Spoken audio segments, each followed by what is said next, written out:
out at Aotearoa, 7-2 Motorsport, and there it is. Oh, wow. Right up on that ledge. He's grazing the wing up against the wall. Raheda. And talking about quali fire, he has a big fire coming out the back of that, and that is huge. He's going to have to get to the fire crew ASAP. And they're going to...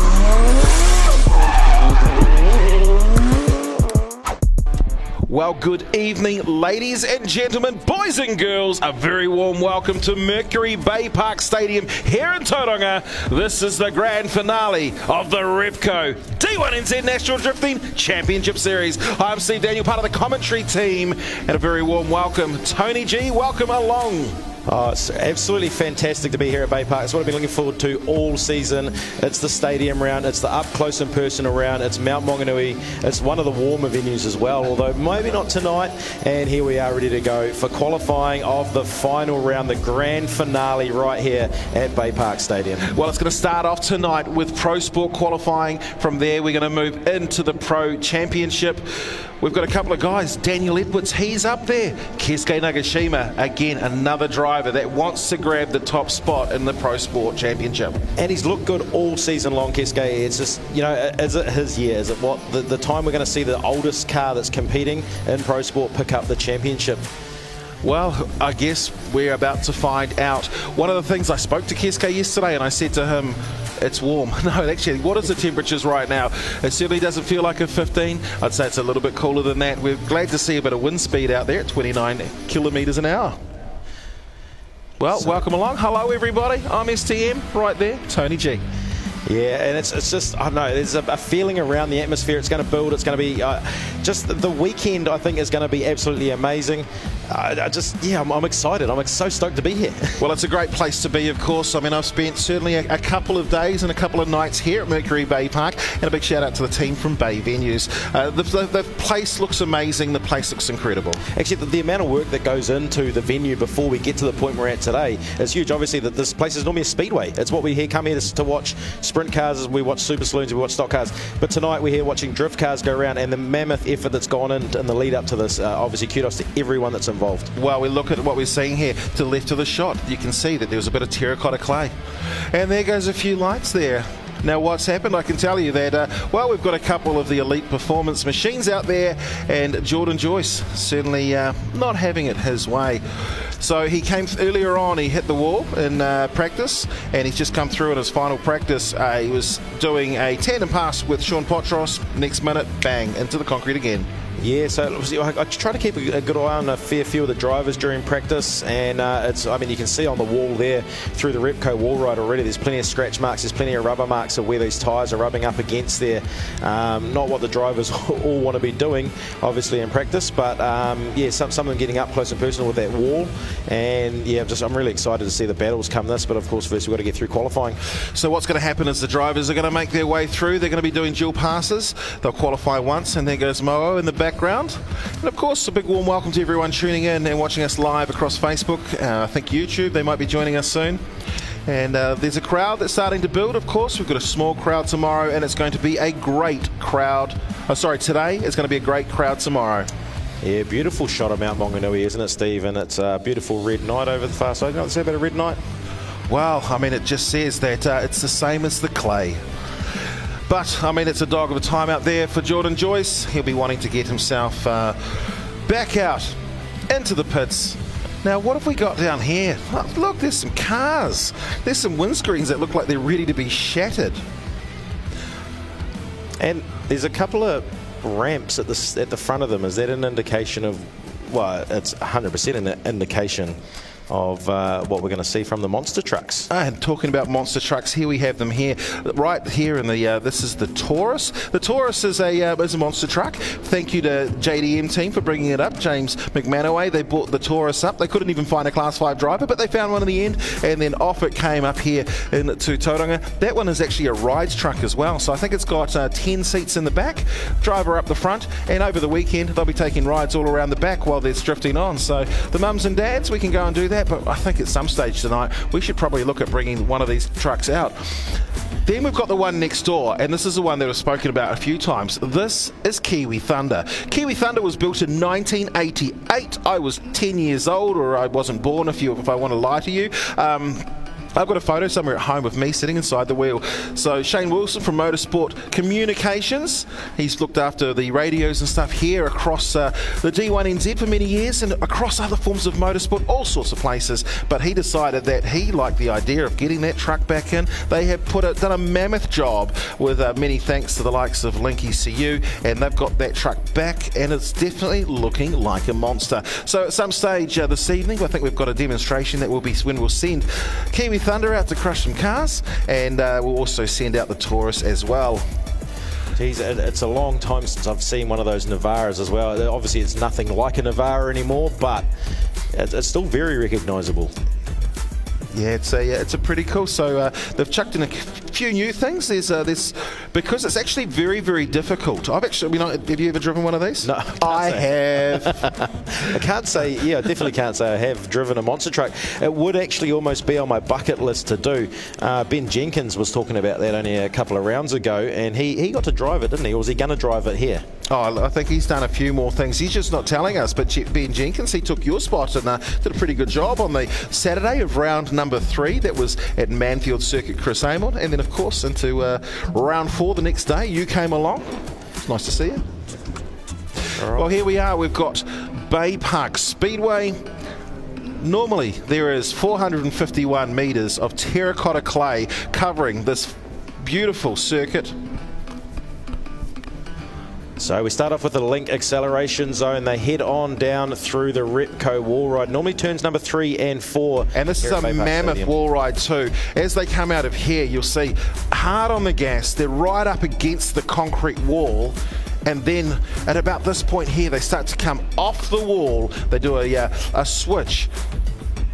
Going past that Max Sewell ditch witch, that's $1 million worth of drilling machine. But again, they come through, they switch. There's an inside clip just on the left-hand side there. There's a slight box just behind that bucket, and now it's into the Dale ITM teardrop. So from there, they're going to go for a big wide outer zone that comes all the way around. You can see there's been a few dirt drops through there, and then they're going to head on through under the Mimico switch, under those case excavators, and then this is probably the most daunting part of the track. They have to get themselves back up onto the wall ride, but instead of coming along the wall, they're going at the wall. So you can see the Mimico stripes there. That helps with the driver's vision. I remember hearing once from Nico Reed, he said it's on the wall, not in the wall, but it's the big Repco wall ride to finish. They'll be right up on the wall all the way through this point. They start to diamond off the turn essentially, and they will make their way back on to the front straight to finish. And it is a lot of speed, and you definitely need good brakes. So that's the lap of Baypark Speedway as far as the D1NZ, as we look at the actual map on a graphic format. Beautiful shots of those Mimico case excavators. The grand finale of the D1NZ. Well, it's all about the outer zone again. A huge wall ride to start. There's only 2 inside clips, one entering the teardrop, one exiting. It's back up on the wall ride again though, and it is a heavy acceleration, making their way back onto the front straight. That's a lap of Mercury Baypark, the grand finale of the Repco D1NZ. Well, the countdown is on until we see the first of our Pro Sport drivers. I certainly can't wait to see what happens. Who is going to take it? It's still anyone's game. I think there's still 2 or 3 drivers that have a mathematical chance of winning the Pro Sport Championship. Do you know where our points are sitting at the moment? Well, we've got Keisuke Nagashima. He's sitting at the top. The 86 Fighters, that machine that's been there all season. You called it. What about this guy here? And Case Pullenburry.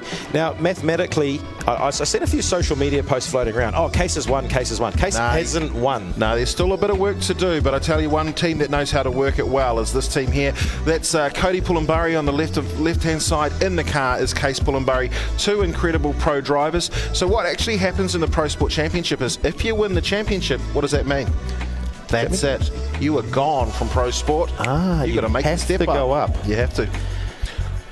So Case Pullenburry, he's sitting up there. He has 94 points clear of the next driver. That is Luke Fink. So Luke Fink is sitting back there. So Case is on 350 points. Luke Fink's sitting on 256. Dave Steadman on 254. They're the only two drivers that can catch him. They're the only two drivers that can essentially catch Case, but I know that Taylor certainly wants to get at least a second place. They want to get up as high as they possibly can in the series, so winning it is one thing, I mean, but if you can't win it, well, I don't know. I've always said second sucks. And then we go back to 5th and 6th. So actually, both these guys are on screen. So to the right-hand side, we've got Jordan Joyce. He's sitting on 234, and they're both tied for 5th. Sean Potros on the left. That's him, the driver standing on the outside of the car there on the right-hand side. So the elite boys got a bit of work to do before qualifying. You can see a fair chunk of toe out on the right-hand front of the Jordan Joyce machine. And heading back to those Pro Sport, like we say, Keisuke Nagashima sitting on 314 points. Daniel Edwards currently in second on 280 points. And we go back to Adam Whitehead on 260. Now, Daniel Smith and Zach Zayden sit, 53 and 58 points back on 207 and 202. So a chance to potentially get up onto the podium, but they need some things to happen. Your winner will clearly come from the top 3 of that Pro Sport Championship. We do have qualifying coming up very soon here for the Repco D1NZ National Drifting Championship. It is the final round, the finale here. This is the one I have certainly been looking forward to myself all season long. We're here. It's about to start happening. We've just got the Pullenbury boys to go through for their practice runs. We're going to shoot to an ad break very shortly, and we'll see you back here live at Baypark, Mercury Baypark Stadium very shortly. You know, you can tell how a builder's day's going, Josh, by the way they park their utes. True. Hard close, not quite a slam. Paul's having a shocker. Owner's doing a site visit soon. Subby didn't show, so they're a bit behind. You going all right, Paul? Having a shocker. Owner's doing a site visit soon. Subby didn't show, and we're a bit behind. How did you even do that? Nobody understands builder like we do, Josh. ITM.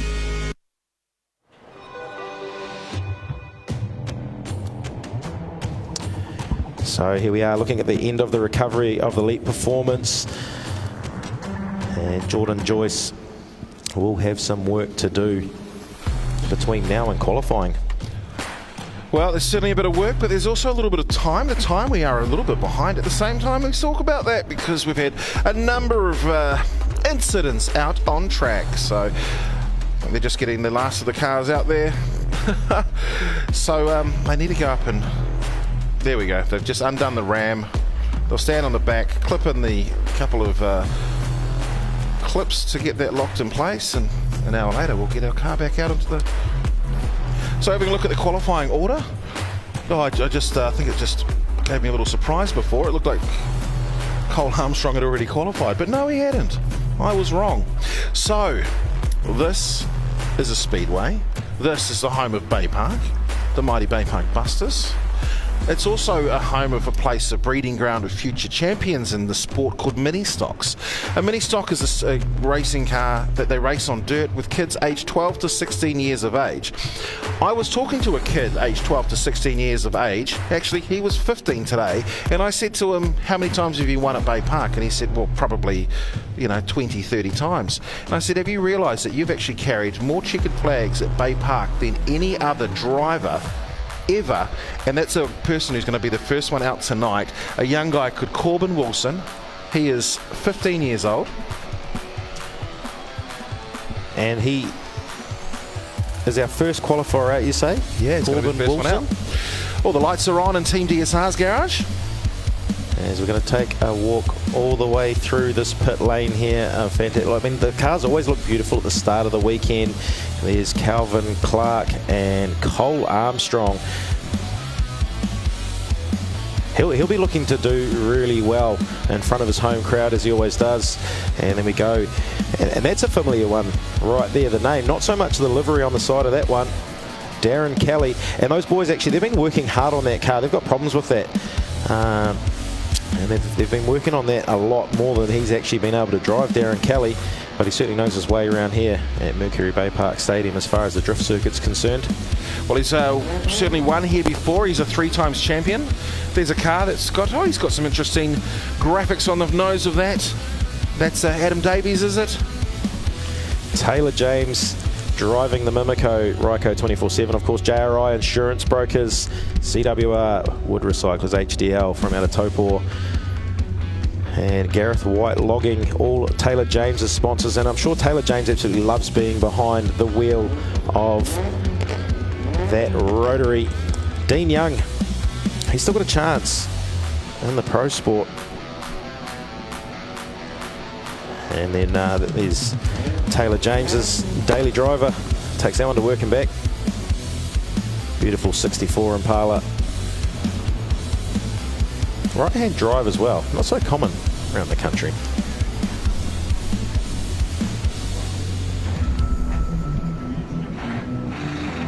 So a beautiful night here, bright skies. For the finale, we take a look further down.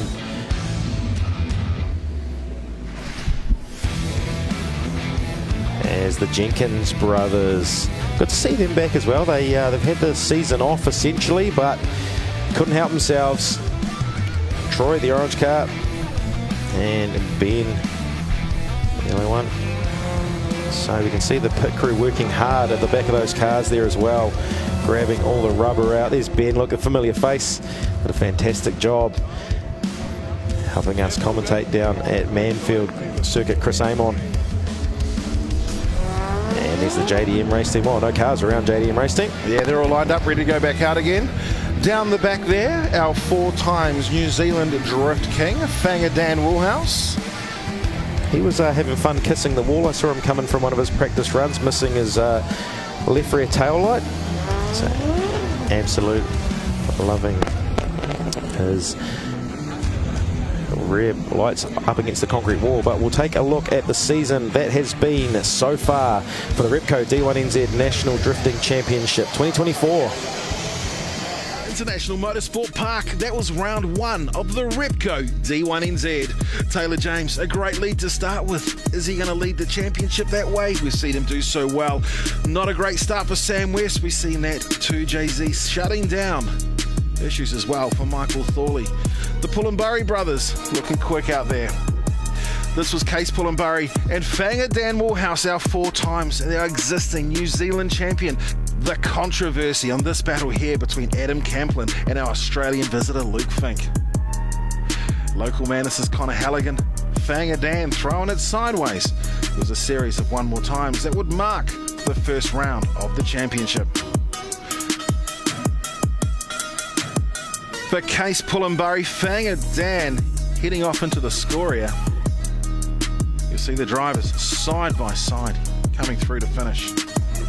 From there, a great battle between Case Pullenbury and Dave Steadman, contact to finish. But Case Pullenbury would taste victory with Sean Potros. Dave Steadman sitting in 2nd place. Well, after that, we headed to Hampton Downs Motorsport Park, part of the Super Sprint Motorsport New Zealand Championship, our 2nd round. And you'll see some great close battles. The dust was already down. Why? Because Taylor James had blown the RB motor.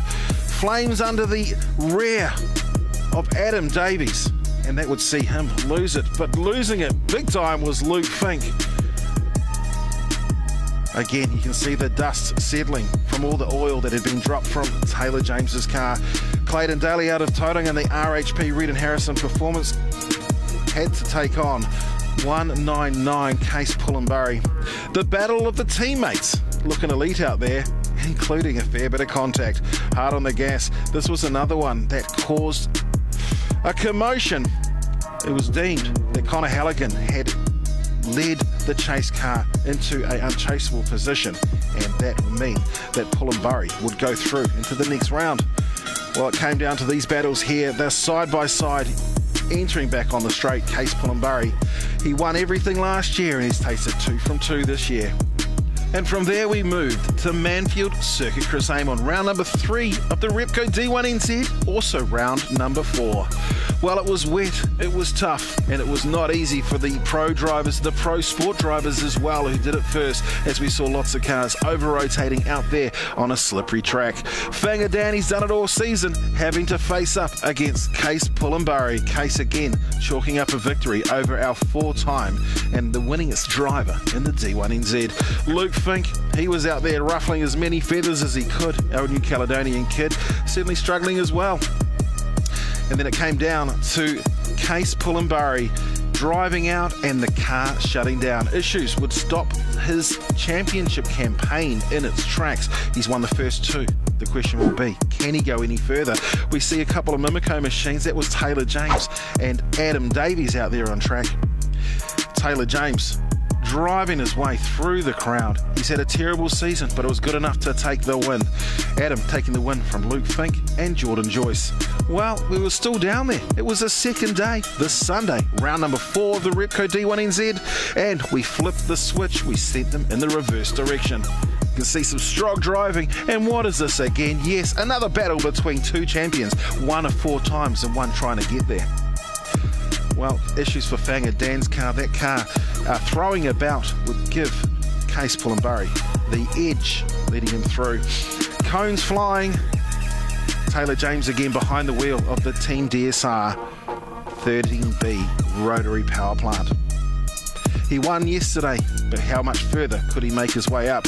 Well then, what happened there? This is Luke Fink in one of the JDM machines. His first win of the 2024 season and his second here at Manfield Circuit Chris Amon. Well, there were celebrations at Manfield and there'll be celebrations this weekend. The grand finale of the Repco D1NZ. We're here, let's do it.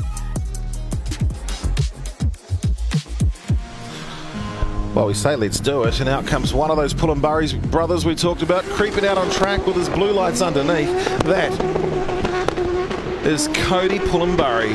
Cody, I said, what are your plans? What are you going to do? He's like, I'm going to top qualifier. Now, I think that's because of mathematical chance that his brother could do quite good. We're not going to really go through that too much. We'll just find out in the podium ceremony at the end. So a mere inches off the wall as well, Cody Pullenbury. And there's one thing I remember about coming when I was watching D1, rather than being in the seat I'm in now, was coming along and the Pullenbury boys just up on the wall. Not in the wall, on the wall, exactly where the judges want them this weekend. As we see Connor Halligan make his way out onto the track. And so this must be the final of protesting.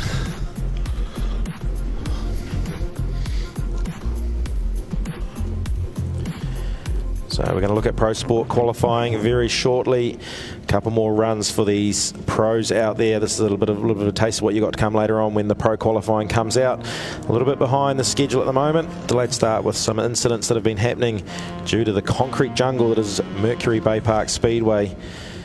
And Connor, who's had a chat to him actually earlier in the pits as well, and Callaghan, he was fairly relaxed, feeling pretty good out there. I mean, a lot of things change from early on today. They started testing. A few people will understand how to run last night as well, Steve. Yeah, there's certainly a few drivers that... Sorry, have you got me? You get this? Oh. A few drivers out there testing away. They had about 3 or 4 hours out on track and able to set a few laps. This was one driver that did a great job as well. It's Connor Halligan behind the wheel out of Topor. Jason Ober's builders on the side of the door of that one there, and into the teardrop. Connor goes a little bit shallow there actually. From Connor, he's seen him further out into that outer zone where he's been all day. And this to me is the trickiest part, getting back up on that wall again. And Connor will be looking to just probably get a little bit wider through that teardrop, but otherwise really good through the Repco wall ride. Looks like the JDM boys as well, the last of the pro cars to head through practice. A nice warm welcome to you all around the world, around the country if you're watching live online, YouTube, and across the Facebook platforms as well. As what are they going to do? We're going to see a 3-car train. Oh, we've got all 3 JDM cars going out there. I'll be okay with that. Have we ever seen 3 cars at Baypark go at once? Is it always, well, obviously we've seen plenty and plenty of battles. We've actually seen 4 cars out here once, and I think they all got in trouble because we don't doing the likes of what we call a train, which is multiple cars out on track at the same time. It's actually not. It's a bit frowned upon because if one of them has an issue, hey, who's that guy? He's come all the controversy on the side. It is Luke Fink. That guy is one heck of a comedian. Did you put that sticker on there, Steve? I might have. No, Michael Bond did from Team DSR. Ah, okay. James McManaway's in the seat of the R32, and of course Jeremy Slammett in the Supra. And you can see the smoke haze in the foreground, and that's going to be... Well, it's certainly going to be fun to see what happens with that smoke haze. Do you think... So, do you think they've spoken to the grid staff? They're saying, hey, we just need to get a photo op. So we're going to see 3 wide here. I did say g'day to everyone all through the live streams and the social media. A 3-way battle train here. If you are here live, you're in for a treat. This is the very first time we believe this has ever happened. We know this has never happened. And here they are, JDM Motorsport, the race team. And Luke Fink out front, Jeremy Slammett in the middle, and team owner James McManaway in behind. Look at the proximity. This is just practice. Oh, this is fantastic. As we see them head up on the wall, James is like, I can't get there. Oh no, look, there goes the graze of the concrete. This is what I'm scared about, but we'll see them come through to finish. And spectacular. Ladies and gentlemen, put your hands together for that, the JDM racing team. I want to see that again. Well, actually, do you think they're going to reverse roles here? Because they do get 2 runs. Maybe they get 3 runs. Let's have a look at this. So this is the ITM replay. Thanks by Dale ITM. Oh, there was a straight line in the back. We're going to score McManaway down already. And he certainly lacks proximity through the teardrop. Jeremy Slammett, though, doing a good job up in the pocket of Luke Fink, who's pumping the smoke off the rear of that LS. This is supercharged with the turbo one. That's right. The one up the front is supercharged, I think. No. Oh, who knows? Supercharged LS. That's a supercharger off the front. Here we are. We're going to go again. Let's go again. You want to see it again? I'd love to see it one more time. All right. Led out by Luke Fink again.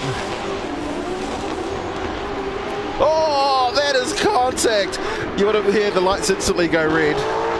So that might be it. I think we're going to see that because that's had a scratch on it. Luke Fink's going to have to swap cars. And are they going to get out of it? Hopefully they've seen the red lights. Yeah, they've got red flashing lights over there. Here we go. And Luke's going to go through and say, our boss. He pulls up right next to him, doesn't he? There you go. That's cute. That's a photo op and a half. So there wasn't, I mean, James was in the chase position. He was the furthest back. What's Luke doing? Oh, he's going to get out and help. Yeah. So James McManaway will not be happy about that, though. Let's have a look at what happened here. So they head down the front straight here. This is the acceleration zone, the link acceleration zone, and then they're up onto that Repco wall ride we talk about. And this is a point here that, so I think something broke. Yeah, it looked a straight line. He just got hard on the brakes and it sledged itself straight into the concrete wall. Meanwhile, Luke Fink doing a good qualifying line up front. And Slammett, he's looking pretty comfortable in the seat in the chase position here at Baypark Stadium. Oh, there you go. How you going there, boss? Oh, I've got to do the first one of Baypark so far. What does James McManaway and Pink Floyd have in common? They both had hits with the wall. You know what they should do with that car? They should park that car up with those other cars with broken windows down on the front. Oh, you know what? This is a great idea. So this right here is the mighty Taurus. In behind is Kiwi Thunder. And if you go on a car jam and check out NSY 510, I believe that is registered. So that's legitimately road registered, road legal. I think it's registered as like wheels tracks or something thereabouts. Okay. Like a big wheeled implement. I know it's got a...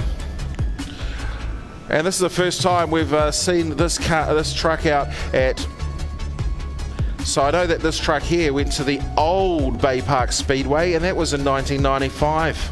That's when that one closed down. All right, well, out on the track comes the Taurus and Kiwi Thunder. How's that? Oh, yeah, that's all right. Flag goes underneath that cable. So, and this is the first public showing for Kiwi Thunder for a long, long time. And it's cool to see the effort that's gone in. Getting this side crawl on. So this one here, the Taurus, that's got a... Wow. So it's the first time that we've seen Kiwi Thunder out for many, many years. I don't think it certainly hasn't been here to Baypark, which the last time it was seen was between 1990 and 95 at Tauranga. So great to have a couple of these monster trucks. Yeah, I think it was the Rotorua race course that I saw it at, and it might have been must have been around the early 90s. You can't be that old, mate. You look like you're 21. I was only a couple of weeks old, actually. Yeah, that's right. All right, so here we have it. Taurus, he's out there. We're going to see a bit of action from these. Well, he looks. Is he going to line up the jump? Do you guys want to see here? If you are here at Mercury Baypark Stadium, do you guys want to see these monster trucks go over the cars? Come on. I want to see them go over the cars. Well, let's see if he can hit it the first time. Don't roll it. There goes the windscreen. They're done and dusted. I want to get in the back of it and belt myself in. Kiwi Thunder's turn. Oh, there we go. So Shane's not driving it, is he, at the moment? So who is driving that one? Do we know? So what you can see is you saw through the window there, they've actually got cameras on Kiwi Thunder, and on the dash there's actually two screens on there to assist them with the driving. So they've got two cameras. One is basically just pointing down so that they can understand what where the car is placed, because unless you can see them, that distance there between where the camera is and the Taurus is about what he needs to be able to drive because of the distance. I think it's about 25 or 30 metres distance. As we see the Taurus again, you'll see that at the Kumi show, seen it at Metamedi a few times, we saw it at our last event, and just crushing and smashing this apart.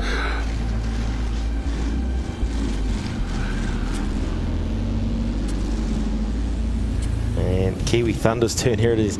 Here he is lining them up again. And getting up a bit of pace this time there. Oh, nice big jump. That's already better than the last monster truck show that we had here at Baypark, and I should know because I was the person getting booed on the infield. Well,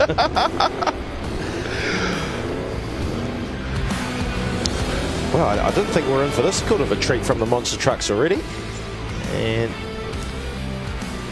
I think we'll slowly see Kiwi Thunder get more and more air as the weekend goes on. Of course, the atmosphere will certainly build more and more. Taurus looking to hit it one more time. So we might have taken a jump with the Taurus.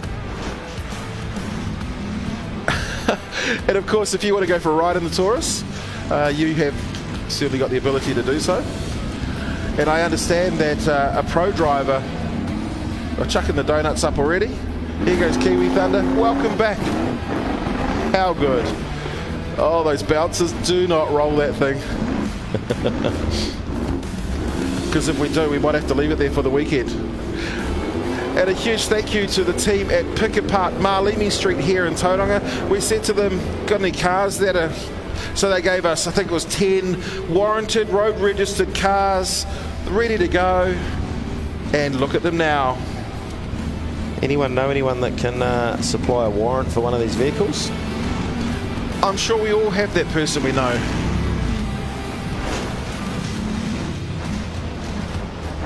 We're going to need another 10 cars for tomorrow night. So Pick Apart Marlimi Street here in Tauranga looking after us with all the cars getting wrecked. Kiwi Thunder back up and over. As I mentioned, built in 1988. This is the first ever monster truck built here in Aotearoa. Just like that. And I just love the retro livery on it as well. That's the original. It's the only livery it's ever had, is it, Steve? I understand that it's had a few different guises over the years, but one of the things that they've worked out is it's actually pretty cool if you just go back to the original.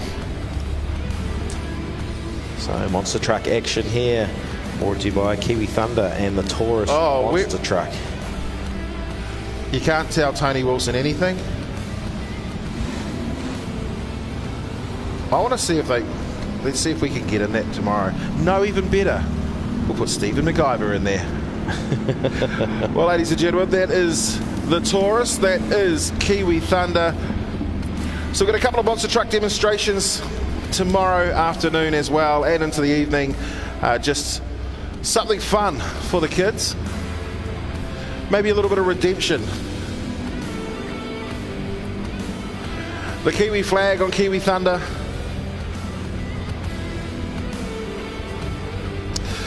So we've been graced with the presence of our great friends down from Christchurch, Link ECU. Those guys there heard about this and they said, you know what, you need an ECU for that as well. So Link in behind anything they can. Great supporters of motorsport industry in New Zealand, actually, Link ECU. Everywhere we go, you do see that Link logo. And of course, Kiwi owned. Beautiful couple of happy faces in behind the steering wheel and the dashboard of Kiwi Thunder. How good to see that back out there. Looks like a very young driver, actually. Well, I'm guessing that driver there might have driven a few monster trucks in his time. So there we go. That is a few wrecked cars. If you needed a part for one of those cars, well, I'm sorry, they are our lunch. The mighty Taurus as well. See a few big sponsors like Sign Fusion, Lucas Oil. That just screams out the mighty Manawatu, doesn't it? Yeah, I did actually notice Humphrey Steel and Performance on the side of that as well. William Humphreys, he's starting to pop up everywhere as far as an engineer goes. And of course you can head down behind the pits or behind the grandstand to the pit area and grab yourselves a ride in that monster truck for just $10. I saw the price and I was like, wow, that's good. $10. So recovery carries on that JDM Skyline. A couple of teams out there. I mean, if anyone, that helps Jordan Joyce, doesn't it? Gives them a bit of extra time. Absolutely. Well, this was the cars, the monster trucks coming out. Now that's what did that have in originally? Probably a TD27, 2.7 litre diesel. And that was the up and over. The first time around. What a feeling. That's some good air. Look at that.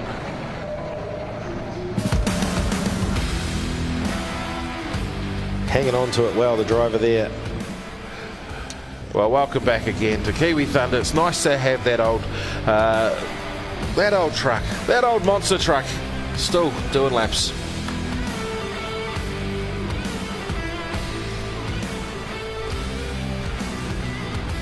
Who have we got getting out of that? Park those monster trucks up. They'll have a busy schedule ahead of them tomorrow as far as taking passenger rides, and it's not the easiest car to get in and out of either, is it?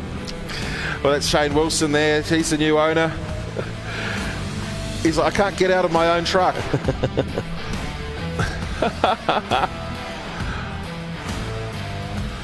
You might have to get the keys out. So this thing here started its life as just a jacked up pickup. So it started as just your normal, like, let's just jack it up and put big wheels on it, and then let's get rid of the chassis that we've done, build a big chassis, and go bigger and bigger and bigger. Absolutely. Oh, no, I mean, if you went to Novus, they'd be able to sort that out. Their headlight's still good, actually. Okay, we need to get that sorted out for tomorrow. I want to see that headlight get blown out. And I can understand why they try to fill these things up with tyres. I just noticed that. Yeah, is that a bit of a cushion for the landing?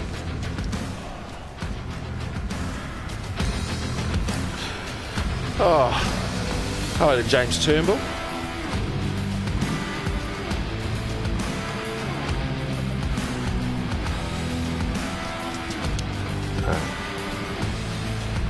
And a huge thank you to P3 who came through and said, you guys need a sweeper. They helped us last year. They helped us again this year. Always greatly appreciated. The door is open. Looks like he's a happy man. Yeah, he's stoked to get out there. I know a lot of hard work's gone on behind the scenes to get that going in time. And Shane, be a happy man. Having some fun. His turn next. Is he going to jump behind the seat? I think so. Going to give it a go. I just want to see what is going to happen with Mr. Jenkins. He is going to full send it. We know it. If anyone's going to roll that drive, yeah. He's going to. Don't mention that to the. Spoke about commentators' curses. Is that the? I don't want them to get hurt. I just wanted to see a monster truck roll. Do they damage too much if they roll? Well, these ones here are a little bit different. So they are essentially like two massive beams either side, and they are all built off a double beam chassis rather than what you'd see if you've leaf springs. Yes, lots and lots of shocks, but you can see the bars through there, and that's the big chassis rails, and they've got two of those that run the whole way through. They're essentially like a big I-beam, so one of the differences between that and what you'll see in the likes of Monster Jam is the Monster Jam are actually a space frame. Okay, so no, I take that back. I don't want to see one of these roll. Well, this one here would probably live. Now, I talked about him earlier. He's raced here at Baypark. He's raced in the mini stocks. He comes from Gisborne, and now he is here. He is 15 years of age. This is Corbin Wilson. Corbin Wilson has been running mini stocks around Baypark, around Gisborne, and around all the other tracks around New Zealand in the wonderful world of Speedway. Now he's decided, you know what, I'm going to get a bit of pro wear. I'm going to go up to Sky Zhao's Drift Academy and head out to Meremere, and I'm going to learn how to drift. He's enjoyed it so much, you know what? Let's go out. So he's got a 350Z. It's developing about 450 horsepower with an LS3 stroke V8. Yeah, so Corbin Wilson, he's done plenty of laps around this place, like you say, Steve, but not very familiar with the laps that he's doing tonight. And, well, 15 years old. How long of a career has this kid got in front of him? This, to me, this is what... I mean, it doesn't matter what happens today, tonight, this weekend. That is what the future of New Zealand drifting looks like. Now, we haven't seen Corbin Wilson all year at a D1NZ round. He was probably 14. And he was too busy winning the MSC challenge up at Meremere Drift Park as well. But for your first ever D1 round, you've come to the concrete jungle. What a debut. Well, what a way to do it. Now, have we got issues with the car or what? Or is he waiting? Are we still... Just waiting for the scrubbing, waiting for the judges to get in their position. Of course, we take a look at the judges tonight. As per usual, all season long, we've got Andrew Redwood, Joel Counter, and JT Wharero. And this is what I like to see. None other than the king of droning himself, George Moody from Inspire You. And he's going to go up and do some flips and tricks as he chases down New Zealand's best drifters. It's a crowd. They're down the front straight. A few in the Speedway turns 3 and 4. And here comes the scrub. It's about putting some tyre pressure in there, getting some warmth in there, and just taking that first layer off. As Corbin Wilson gets ready to take on his first qualifying attempt here, Mercury Baypark Stadium. This is round 5 of the D1NZ. This is the grand final of the Repco D1NZ at the House of Drift, the concrete jungle. So Pro Air on the door of the 350Z, LS3 powered, and the echo of that V8 certainly rumbles around the inside of the stadium atmosphere that we've got. Huge thank you to Rex and the team, Rex Davies and the team from Mimico. Every year they say, look, do you need a case excavator so that we can help you to lift the track up? Do you need a roller so that we can do that? Do you need, a skid steer? Do you need anything?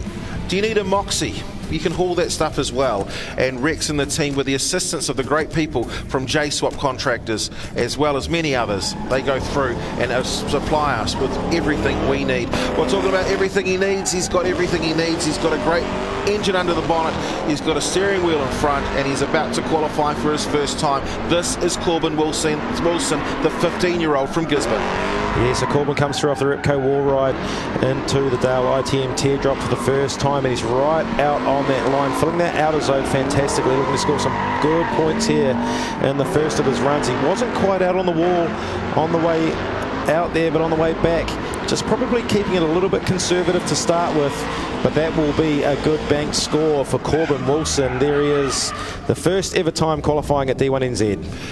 And I'm going to tell you that is a really nice looking qualifying result. Like, first one up, he's definitely got, there was no fear.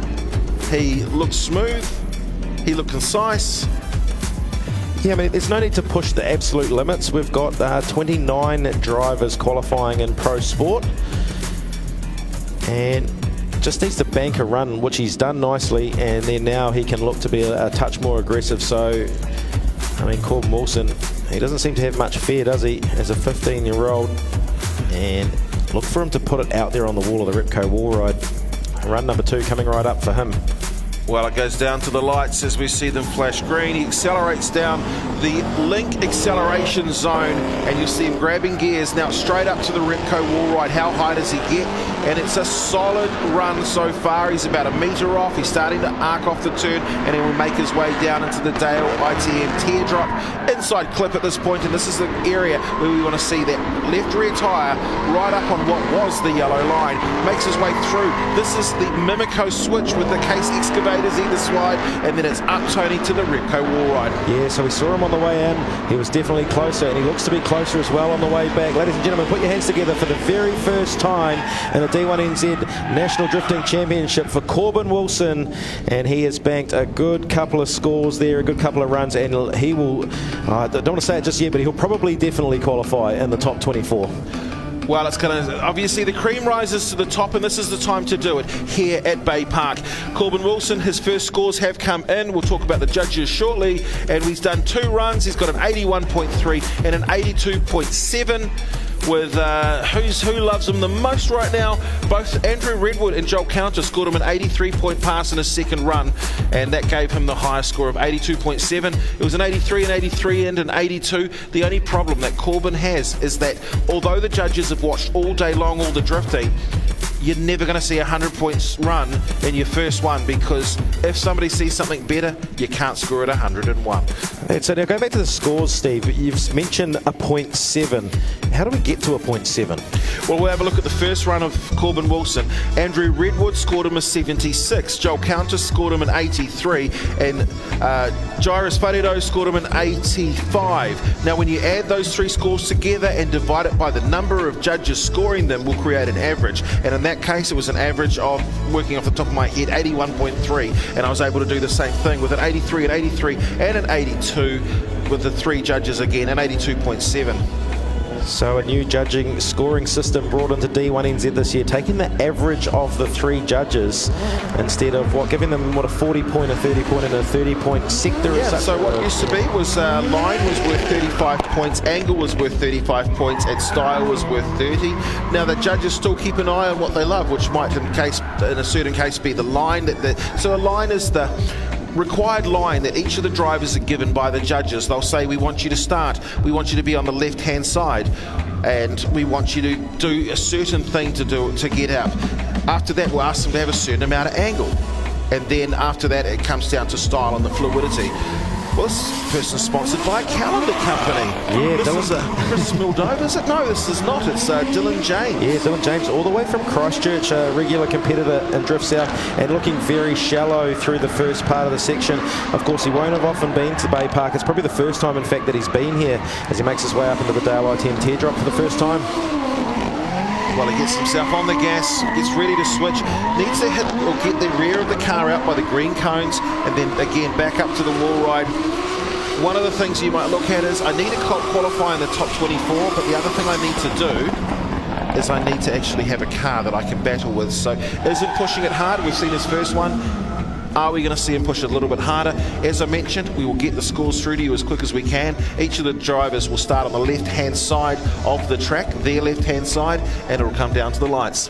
Launchmaster Willie at the control. Look at that. So we see red, we'll see orange, and then we go green. Dylan James all the way from Christchurch, the mainland, and he's representing Canterbury this weekend. I watched him during practice as well, and he was struggling to get the car right up by the wall. He's done better this time as well through the Repco wall ride, but he has shallowed out, and he's gone well down within there. He's going to catch the inner clip on the way through the switch there towards the teardrop to try and fill that outer zone, and back. So one of the mistakes that was made was arcing off the turn too soon, and what it did was it actually put the right rear tyre across, dropping a wheel. Because of his placement of his car, he actually put a left front tyre off as well before hitting into the teardrop. We say it every single time, if you stuff up the start of your run, you will basically never get yourself back. It's very rare that a driver can bring it back in a run. And that's something that we spoke about very early. I took the opportunity to walk around the pits and have a chat to the drivers, see what's happening with the track. Obviously, this circuit is always covered up in clay until it comes D1NZ time. We scrape all that clay off. So it takes a little while for that rubber to get down. Online, it's not so grippy. Offline, very grippy. They've slowly got more and more rubber into that surface. We take a look at Dylan James's replay as well for the first half of his qualifying. But we're talking to them about what's happening in the grip levels, finding it, getting close to the wall. Now, a lot of the drivers, like you found out as well, Steve, we do know that there's a bit of a ledge, and it's about a metre to maybe 1.2, 1.5 wide that's up by the wall. Yeah, I've referred to it as a like a tabletop. This is Kevin Ryan, I think. It's Kevin Ryan or Johnny? I think it's Johnny Burns. So reinitiation from Johnny Burns.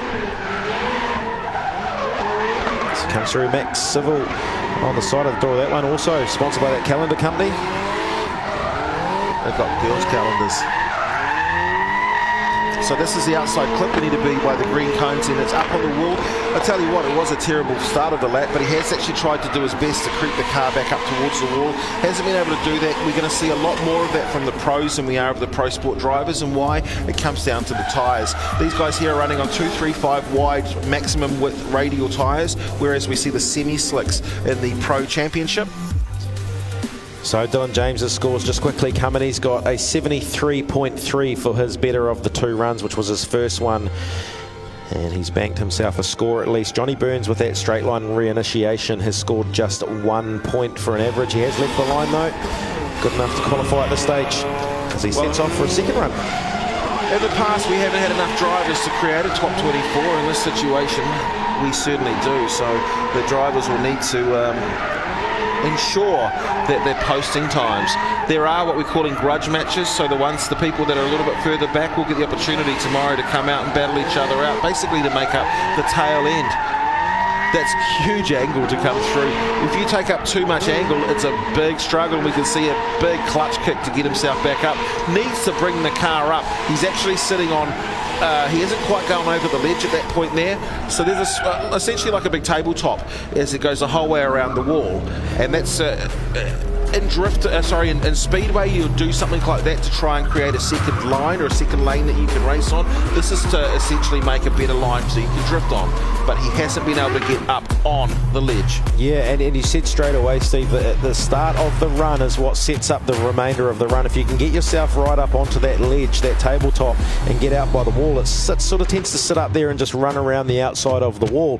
If you get yourself off the ledge and onto the cambered part of the circuit, what it's going to do is suck you down towards the inner part of the track, towards that yellow line.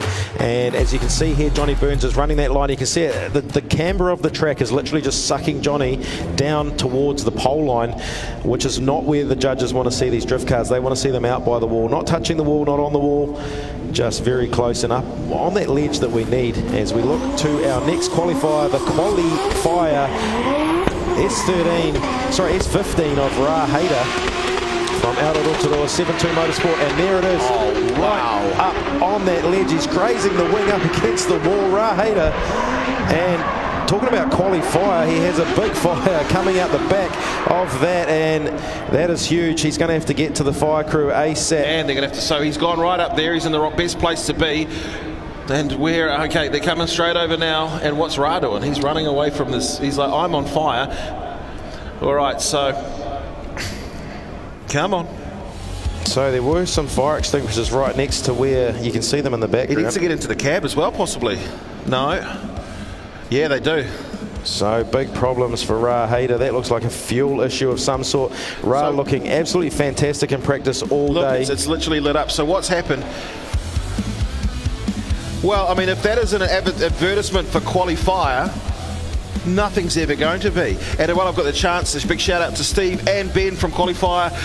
Those guys there do alarm systems for the worst situation ever, and that is the fire. And what we saw right there is what is essentially the scariest moment in motorsport. We have the crashes, we have the this, that and the other, but the one that we feel the most scared about is the fire.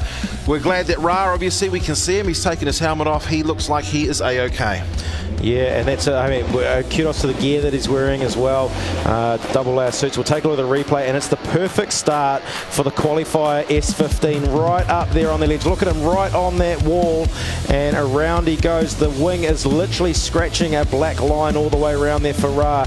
He gets into the switch zone here and lines himself up perfectly. It's at this point a little bit of spark from a brake, looks like, actually, from the handbrake, and it's just ignited some sort of, yeah, there must be a fuel leak. It has to be to get that sort of ignition in the back end of that S15. At this point here, I think he's realised what's going on. He's had to pull out of that drift, and well, that's the Seven Deuce qualifier fire protection. They might not have been able to protect that car, but they'll be able to protect your business. Need to obviously get in touch. They've got the alarm systems, etc., with notifications. So a good job and a good response from the fire crew there. Kudos to them for making it across and putting that fire out. And the CRO,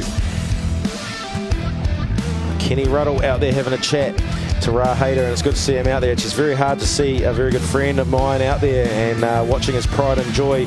And I do know how comfortable he was in the car. I had a really good chat with him. He was feeling great. He was feeling extremely comfortable behind the seat of that S15, and it just showed him that start of that qualifying run. That was looking to me to go straight to the top as well. And yeah, hey, above all else, he's got a smile on his face, and I'm guessing all he's doing at the moment is probably talking to Kenny Ruddle, trying to figure out what the go-to here is. What's he allowed to do? Has he got, how long has he got? Does he need to jump to the back of the queue? Can he still qualify for tomorrow? He wants to get in that battle tree. Is the damage bad enough? I mean, it's a lot of cleanup to go on. We can see the powder everywhere as far as that's concerned. But yeah, like we say, above all else, qualifier once again, Steve, with the call there. They're in the fire protection industry. I mean, we invite them along, and it's the first time they've sponsored a drift car, and what better advertising at the demise of Ra's drift car at the moment, the qualifier S15. The worst thing that Ra's got is obviously the car is not going to be able to be repaired. He's also going to therefore set a 0 score. He's going to set a 1-point score, actually. Okay, well, let's talk about that then. So that is 1 point because he did get off the line. If they're able to use the power of qualifier to maybe repair it for tomorrow, he is going to need, where are we at, 29 runners? Yeah, so we've seen, so Ra's the 6th qualifier. We were meant to see a Chris Mildove out there and also Kevin Ryan. Now, the other problems that we've got, so we've got Mildove had a crash earlier on in the day, so sadly for him, no. It'll be hard. Essentially, we need 3 more cars to leave, but then it'll come back onto championship order. We haven't seen Ra this season. We also haven't seen Johnny Burns. Yeah, so Johnny Burns has banked qualifying run of 58.7 as the qualifier 7.2 Motorsport S15 gets towed off the track. Ladies and gentlemen, put your hands together. Ra Hader safe and sound out of the car, and a pretty second-hand looking rear end of that. Devastation for the 7.2 Motorsport crew. Hopefully they can get something fixed there. I'm not too sure if they get the opportunity. We'll find out. We did see him talking to Kenny Ruddle, the CRO, probably trying to figure out if he's got the opportunity to maybe get through. Of course, there's not a lot of time for him between now and when we see the final qualifier, Cascade Nagashima, go out there. Is he going to be able to tag onto the end? Of course, the P3 Earthworks little rush out there doing the work, and a massive shout out. Preston in behind the wheel of that one this weekend, and I can't thank P3 Earthworks enough for the week. Not only the work that they're doing here tonight, but the work in the lead up to the final round of this Repco D1NZ National Drifting Championship. It is round number 5. It is the finale, and qualifying well underway here. Pro Sport Championship at the moment. Ra Hader will score 1 point average for getting through and off the line, but we are still looking for 24 out of these 29 qualifiers. Now, one of those other qualifiers actually is Aaron Habib. Now, he had a bit of an incident with the wall as well, and I did see, got sort of in and had a look at that. The Wisefab, or the front LCA, had ripped off the alloy subframe of that BMW. Not too sure if they're going to get that thing back together and qualify. So it will be interesting to see what happens, and if Ra is going to in fact be able to qualify his first D1 round for the season. And hi there to Pete Drever. Waving from his car, so he's got a 1.5 JZ. So just for the people that are here, you saw it jumping over cars before. He's doing rides out the back as well. That is the mighty Taurus. I think it's, I don't know, $10 a ride, and they take you out for a lap out the back. So if you do, just go behind the stadium, and you could go up and find an area to line up. Pete Drever, the next one out, 227 is his car number. It's a 1.5 JZ, making about 400 kilowatt, 450 kilowatt.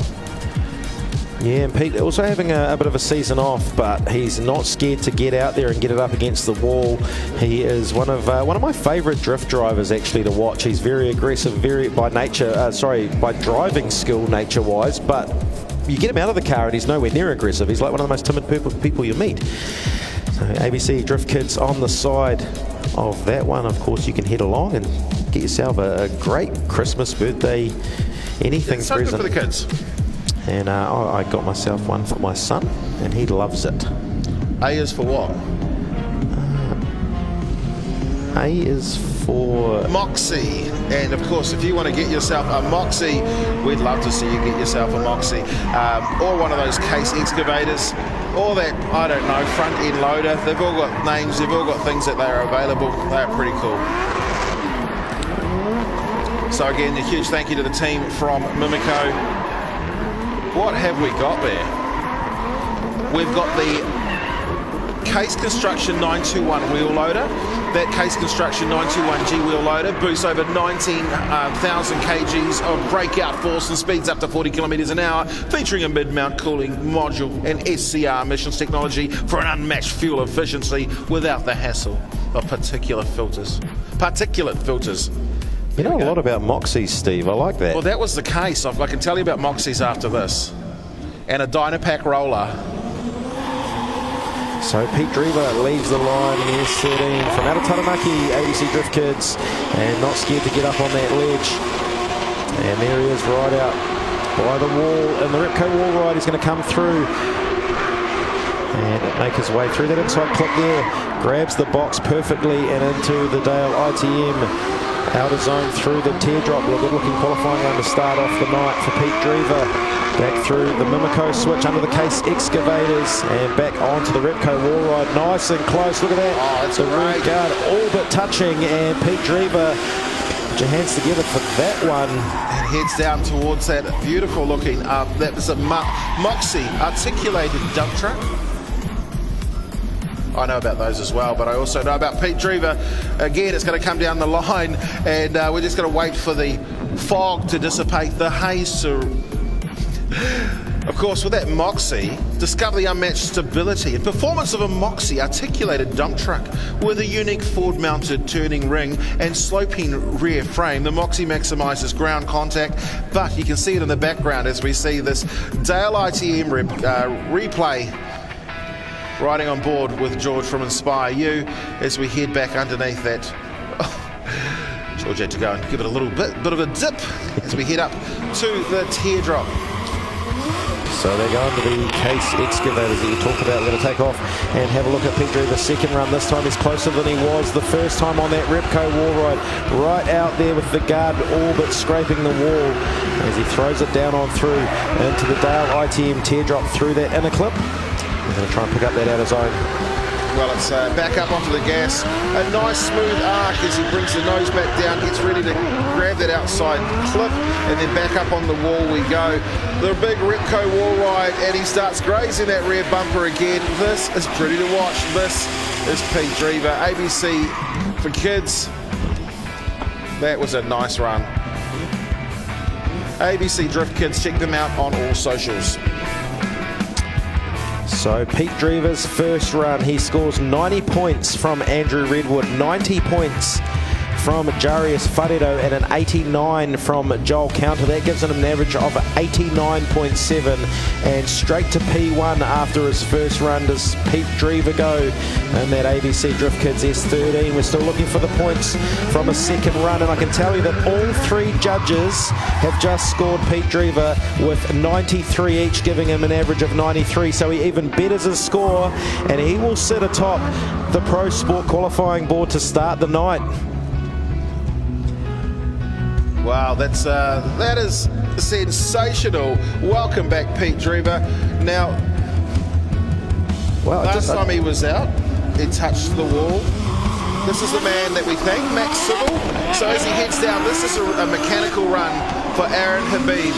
Max Civil Construction on the side of his car, and as we head through here, you actually see on the right-hand side is his brand new $1 million ditch witch. He's a drilling contractor, can drill up to a 700mm diameter with that $1 million ditch witch, and this is his BMW. Not only has he got that, but he's got a Chaser 4-seater drift car, and I think over the weekend you have the ability to purchase a ride with David Hunter, our former pro driver. And I'd say that he's probably gone, yep, I think the car feels A-okay. Yeah, there's a lot of work that's gone into that. The wise fab on the right-hand front of that car was hanging out of it. Sorry, left-hand side it was. Right-hand side as we looked at the TV there. And a whole lot of work's gone in from the Max Civil crew down there. I know David Hunter, he, like you say, at the wheel of that taxi for Max Civil this weekend. He was hard at work and figuring out what they were going to do with that torn alloy subframe. So good to see those boys back out there. Are we saying hello to anyone? Have you got anyone that's messaged? Yeah, of course. Let's have a look across at the live stream. I want to see if is the D1 admin doing his job and burning people on social media. As always, Guy Maxwell, we know he's tuned in. Hello, Guy. Would have been good to see Guy back out here drifting. Over 500 amazing people tuning in to watch the drifting live from Mercury Baypark Stadium. Cam Banks asked if Geordie Cole's allowed to go for a ride in the monster truck. No, we will never forget what he did or what somebody did in Wellington. Never forgiven, but always loved Geordie Cole. Shout out to a couple of other people watching around, of course. Mikey Samuelson, I know you tuned in. Hey, Mikey. Richard Lane. Bonjour to Kevin. Now, I can never say Kevin's last name. Do you want to try? I have to go up and ask because he's a big fan of Nouvelle Caledonian kid, Jeremy Slammett. And the Leverage Watkins twins as well from out of Christchurch. They'll be down there cheering on their Southerners. They're always up for a good drift watching session. So Paulo Tavares next on the line in the Eurofighter, the BMW. And he'll be looking to leave for the first of his qualifying runs as he takes off into initiation. The ACL on the door of this one, and very shallow through the first part of his run through that Repco wall ride. Well, shallow to start, but he comes through, brings the nose back down. It's going to be what can he do through this teardrop section, the Dale ITM teardrop. He arcs off and brings the nose down again. There's a rear switch at that point there, but what's he going to do as he heads back up towards the wall?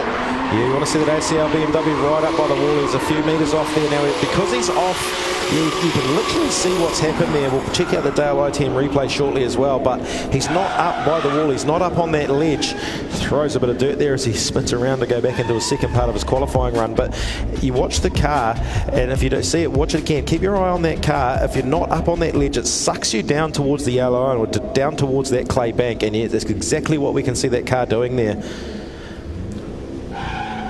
Tavares Garage on the back there. Check them out on Instagram as he heads down. And again, where is he? So we talk about it, he's got his left rear tyre right on the ledge, but not over the ledge. And that's, of course, one of the things you see a lot is you see the three-wheeling in the Pro Championship when they do that. And he's taken one of the cones, he's put one wheel off, two wheels off, four wheels off, and a little bit of green is taking the trip around. He's got green on the back, and he's got a little bit of green under the front bumper. So Paulo Tavares, he will probably get there. It's gone back to a 1-point run for the second part of his. Taking that clipping point cone for a ride.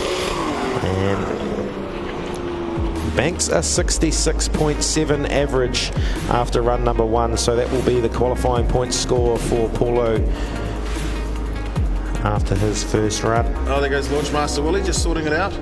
Okay, there's a lot of water out of the front there, so that would just be from the water sprayers. Yeah, he's hoping. I would hope.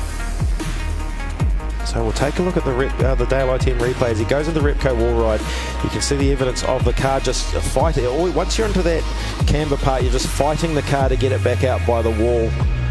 And so at that point, it's just hard to get yourself back onto the right line that you need to be on.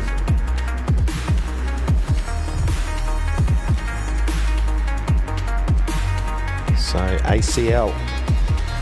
Now this is actually a replay of his first run, not his second run, because the cone disappeared.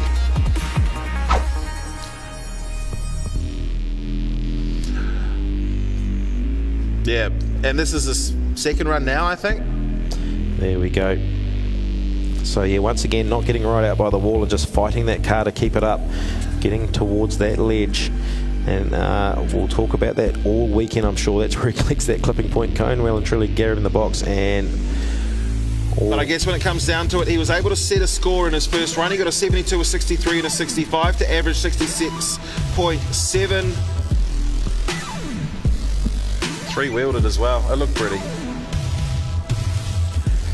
Matt Kitto will be our next driver out. It's a beautifully presented S13 2JZ God's Motor under the bonnet.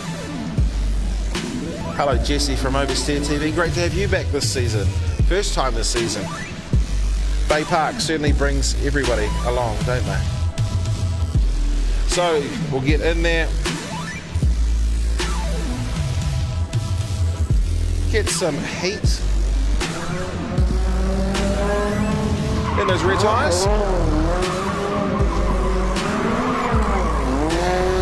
So qualifying positions at the moment, we have 6. This will be our 7th. Pete Drever sits on the top, 93 points from Corbin Wilson, 15-year-old, 82.7. Dylan James is 73.3 from Paulo Tavares, 66.7. Johnny Burns, he got a 58.7. And Raheda sitting on a Dahi. What does that mean? 1. And that's what you need to do if you catch fire like that. Call 111. He put his hands out. That was Rima. Okay, all right. Matt Kitto. Te reo for te karere, and off we go. So Matt Kitto into the first of his 2 qualifying runs, and again we see another driver from the Pro Sports Series just not quite down. Up on top of that ledge, so he's sucked him down towards there. He's going to have to fight the car to get back to the inner clipping zone, and he's taken the cone with him. Into the Dale ITM teardrop he goes, and a little bit shallow from Kitto through this zone as well. But all the while he is banking his score for himself to qualify, and there it is right up this time. We've seen this from the Pro Sport drivers. They're doing a sensational job here. Of course, a little bit later in the night, we're going to be bringing out the pros. Yeah, we can see plenty of people, plenty of comments looking for certain drivers or their favourite drivers. A lot of the drivers they're asking for are in the Pro Championship. That will start a little later tonight after we have the qualifying from this Pro Sport Championship. I need to get some of our production team in the passenger seat of the car. I think Kaza, our vision switcher, our amazing... She's the director. Oh, that's not what we want to see. Oh, Kitto, he's put it into the wall. He's kept it off. No, keep driving that thing there. We don't want that going anywhere near that trailer. Oh, no. Problems. Reverse it back then. And a shake of the head from under the helmet from Matt Kitto. So he did bank his score in the first run. Judges' points coming through. He got 62.7. We'll take a look at the replay here of the second run. Where did it all go wrong for Kitto? We set up really nicely, but of course the nose was so far down. That's not where the cars want to be, and I don't know if he got off the gas or whatever, but you can see the car, a massive push. He also got off the gas. You need to get hard on the accelerator to be able to drive yourself out of the mistake. The issue there was he actually took his foot off the gas. Yeah, and that's it. Once you sort of get into that push mode, it's just a straight ahead rather than... There's some very colourful socks, aren't they? Oh, that's a very colourful, one of our colourful media. That is Kerry out there. And what she got? Food. I have no words, Kerry. I get the wonderful luxury of looking after all of our incredible media here from the D1NZ, and again, it's the same thing. They don't show up all year, they turn up to Baypark. Line tow time. Practice your best bow line. So Kitto, as I say, imagine to bank a 62.7 average from his first run. He will qualify at this stage ahead of a couple of the other drivers. As they sit, Pete Drever all the way at the top at the moment, 93 points, and we go all the way back to Corbin Wilson there on 82.7, our very first qualifier, just 15 years of age, and I'm a huge fan of seeing someone get into D1 that early. That's just amazing, and the amount of wheel work that he's been through already in his motorsport career, he's got a long way ahead of his time as well. Well, we've got a bit of time. Shout out to Richard Undies. He'll be watching in Auckland, I think, with Connor and Bruce and Tony with their wee baby. He said, hope Baypark is a good weekend. Thank you, sir. I hope you're enjoying yourself wherever you may be. Todd Deal over on the Facebook live stream. We love your work as well, mate. Thanks for tuning in. Of course, welcome along to everyone around the world. If you're watching around the country, make sure, if you are in the vicinity, to get yourselves along. There is nothing that can beat the atmosphere at Mercury Baypark Stadium as far. Well, this is tonight so far. So this was the qualifying time for Raheda, and what a fun time it was for him. He just comes through and then he was like, look, I think the crowd needs some entertainment. It's an interesting way, Ra, to choose your entertainment, but thank you, it's spectacular. So it'll be all hands on deck back there at the 7-2 Motorsport camp, and yeah, be interested to know if he can still do something there. Good to see him out. And did you see how well he can run though? Man, it's an athlete. Speed, efficiency, an absolute stallion. It's an athlete.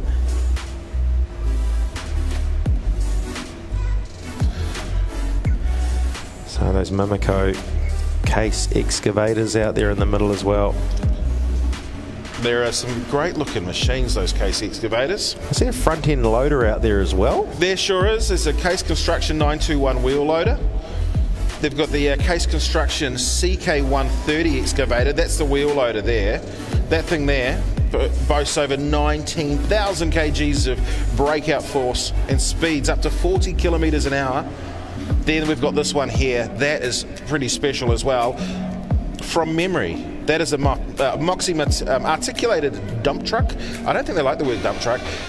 Discover the unmatched stability and performance of Moxie articulated dump trucks with a unique forward mounting turning ring and sloping rear frame. Moxie maximises ground contact, enhances traction and power utilisation. Lead the industry in productivity with Moxie's superior body capacity. Move more material, achieve better results every day.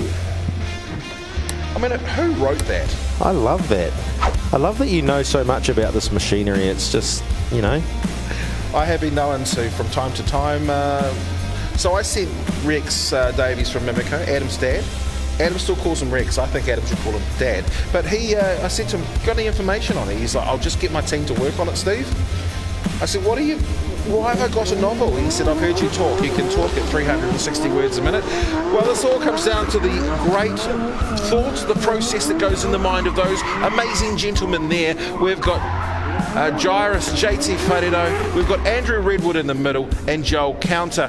JT, of course, he was the first ever drift king here for the D1NZ. Then, of course, Mr. Redwater, Andrew Redwood, known as the Angle King. Joel Counter, he has drifted for many, many years. He's certainly drifted here at Baypark in the past as well. Tony Counter, no, I've said it enough times. That's his dad. Well, it's the rookie. 700 kilowatt club on the side. He's clearly got every edition ever of Performance Car Magazine. Do you? I absolutely do, actually. Well done, at last. James Jeffries it is. Drew's Automotive on the door of that one. JD Roofing from out of the Manawatu, out there for the first of his qualifying runs. Lucifer dubbed there, nice and shallow for James as he goes through the Dale ITM teardrop, goes back through the switch there under those Mimico diggers, and big angle. Onto it. What are you... Rookie, what's going on? So that will be, well, 1 point per judge score. This is what nobody can afford to do when there's such a big field. So he's going to be frustrated. Let's see what he can do this time. He's just going to give the car a little bit of a turnaroundy. So Curtis Lilly, we've failed to see Curtis come out for his qualifying run in order as well. We normally send them out in batches, and they've got the end of their batch to come through and qualify, but Curtis Lilly, I think we might have seen contact earlier on today. I know that we were delayed in the broadcast here of Pro Sport due to the number of incidents that we had out on track. But James Jeffries, all I want to see you do, my friend, is set down a lap. So James Jeffries coming off that Repco wall ride, grabbing that in his own eyes. Going to hang on to it here, only just through, very shallow. He was shallow on the wall ride. The thing that he's got to look at, Tony, is when you're shallow, you haven't got enough car speed to get yourself up on that wall. He's really going to have to work it. This has got the biggest motor in the D1NZ. It's an RB34. It's the same as what we see in Darren Kelly's car, in Taylor James's car. He's come through to finish. It's going to be a terrible score, but it's going to be a score, and that's what he needs right now to go into battling tomorrow. So the top 24 we're looking for here. We take a look at the Dale ITM replay of James Jeffries, and he tried to initiate out wide, but once you're not up on that ledge, it just sucks you again, once again, down towards that yellow line, the pole line here at Baypark Speedway, and comes through that inner clip, and then that's where he just piled on too much so angle. Close to being over right there. If he over-rotated, he's driving home. He's going home. But no, I don't know what he found, but he found something. And it's going to be enough for a terrible score. He's got a 32, a 30, and a 47, and that is for an average of 36.3. But what it does is it moves him above Raheda, and it puts him into 7th place. We've seen 3 cars so far that haven't got there. We've got 29 entries. So right now we're looking at, well, 29 minus the 3 that haven't been out there, 26. Raheda would be sitting in 26th position with a 1-point run. Now that means that we've got to get to 25. If one more person goes, he makes the main game. So I'm not going to lie, I've got my fingers and toes crossed in the nicest possible way to all the other competitors out there. I do really want to see, after the display that Ra was putting on in practice, and the first half of that qualifying run as well, yeah, would really dearly love to see him out there. And or maybe the team at 72 Motorsport down there can get that car going again as we wait for some of the smoke to lift here as it captures itself inside the stadium. That's Mercury Baypark Stadium. And we've got much happening over on social media. Cam Bank wants to see you in a car. Oh, driving. We all know that the only thing I would do, first of all, I would stall 3 times. And I'm not doing it at Baypark, because the first time I raced at Baypark, when I was racing in Speedway, I was knocked unconscious and spent a lot of time asleep. And I was telling somebody about that earlier on today. I said, when you're in a stock car, the first question they ask is, what day is it? So you answer Saturday, every time. Because you're always racing on a Saturday. So I got knocked unconscious. They came up when I came to, and they said, are you okay? And I turned and I said, Saturday. Daniel Krinkle, the next of the qualifiers. JD Roofing on the side of the Sora as he initiates into the wet Repco wall ride, and he's right up there. Look at that, rips the spoiler off the back of the car as he makes his way off that there into sorry, got that wrong, the Dale ITM teardrop for the first time of his 2 qualifying runs. Well, again, slightly shallower, but a little bit wider out than what his teammate is. He comes through and arcs off the turn, comes through the Mimico switch under those case excavators, and it's back up on the Repco wall ride. He's about 1.5 meters off the perfect line at the moment, but again, it's a great way to come through and put yourself into a battle tomorrow. Shout out to the team at Living the Drift Life. If you followed them on socials, they have about 250,000 drift-loving supporters out there.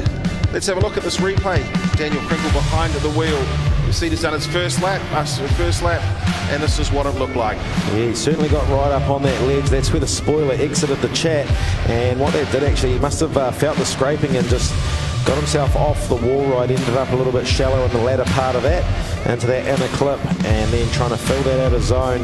Not quite, probably 1 meter and a bit off where the judges want him to be. Comes back through the Mimico switch there under those case excavators. And a bit of a thumbs up there from Crinkle. He'll leave the line for the second part of his qualifying, right out on the wall. Daniel Crinkle, look at this. This is the wall ride that they're looking for. Absolutely fantastic job up there on that ledge that we'll speak about, and we will speak about it all weekend. Well, he works his way back up, needs to keep that wheel on there, and we saw the dirt turbo. It's the telltale, no, I have gone and put a wheel over. But again, heads back up. Is he going to get back up on the ledge? And yeah, that's kind of where it is. And no, if you don't get right up there, it's hard to bring the car back. Shout out to Liam Burke. I really thought he was going to be there. See some banter in there between himself. I think he was teasing Scotty Dinsdale.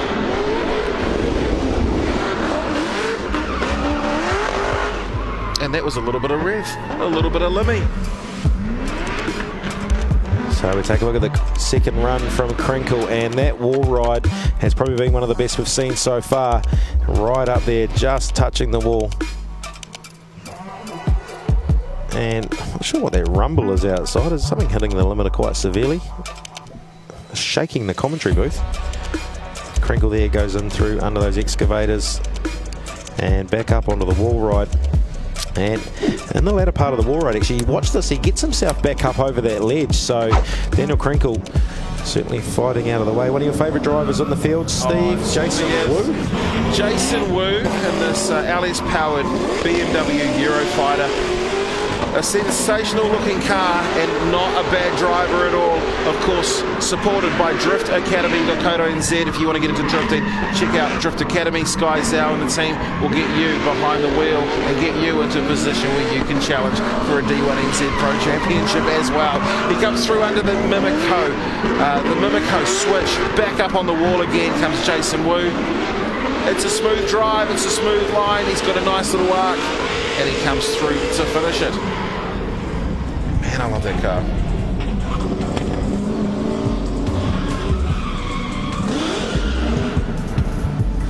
So a quick update, Daniel Crinkle scores a 60.3 average in his first run and a 69.7 average in his second run. So 69.7, good enough for fourth spot at the moment. And I guess, yeah, one thing the judges do talk about is they don't want them up rubbing the wall, do they? They want to be just off the wall, and Crinkle unfortunately looked like he's potentially rubbing all the way around there. We like to see it. I love to see it. 100%, but man. the judges, not so much, and potentially a couple of markdowns there for him there. Jason Wu, there he is in the BMW. Interesting looking silver.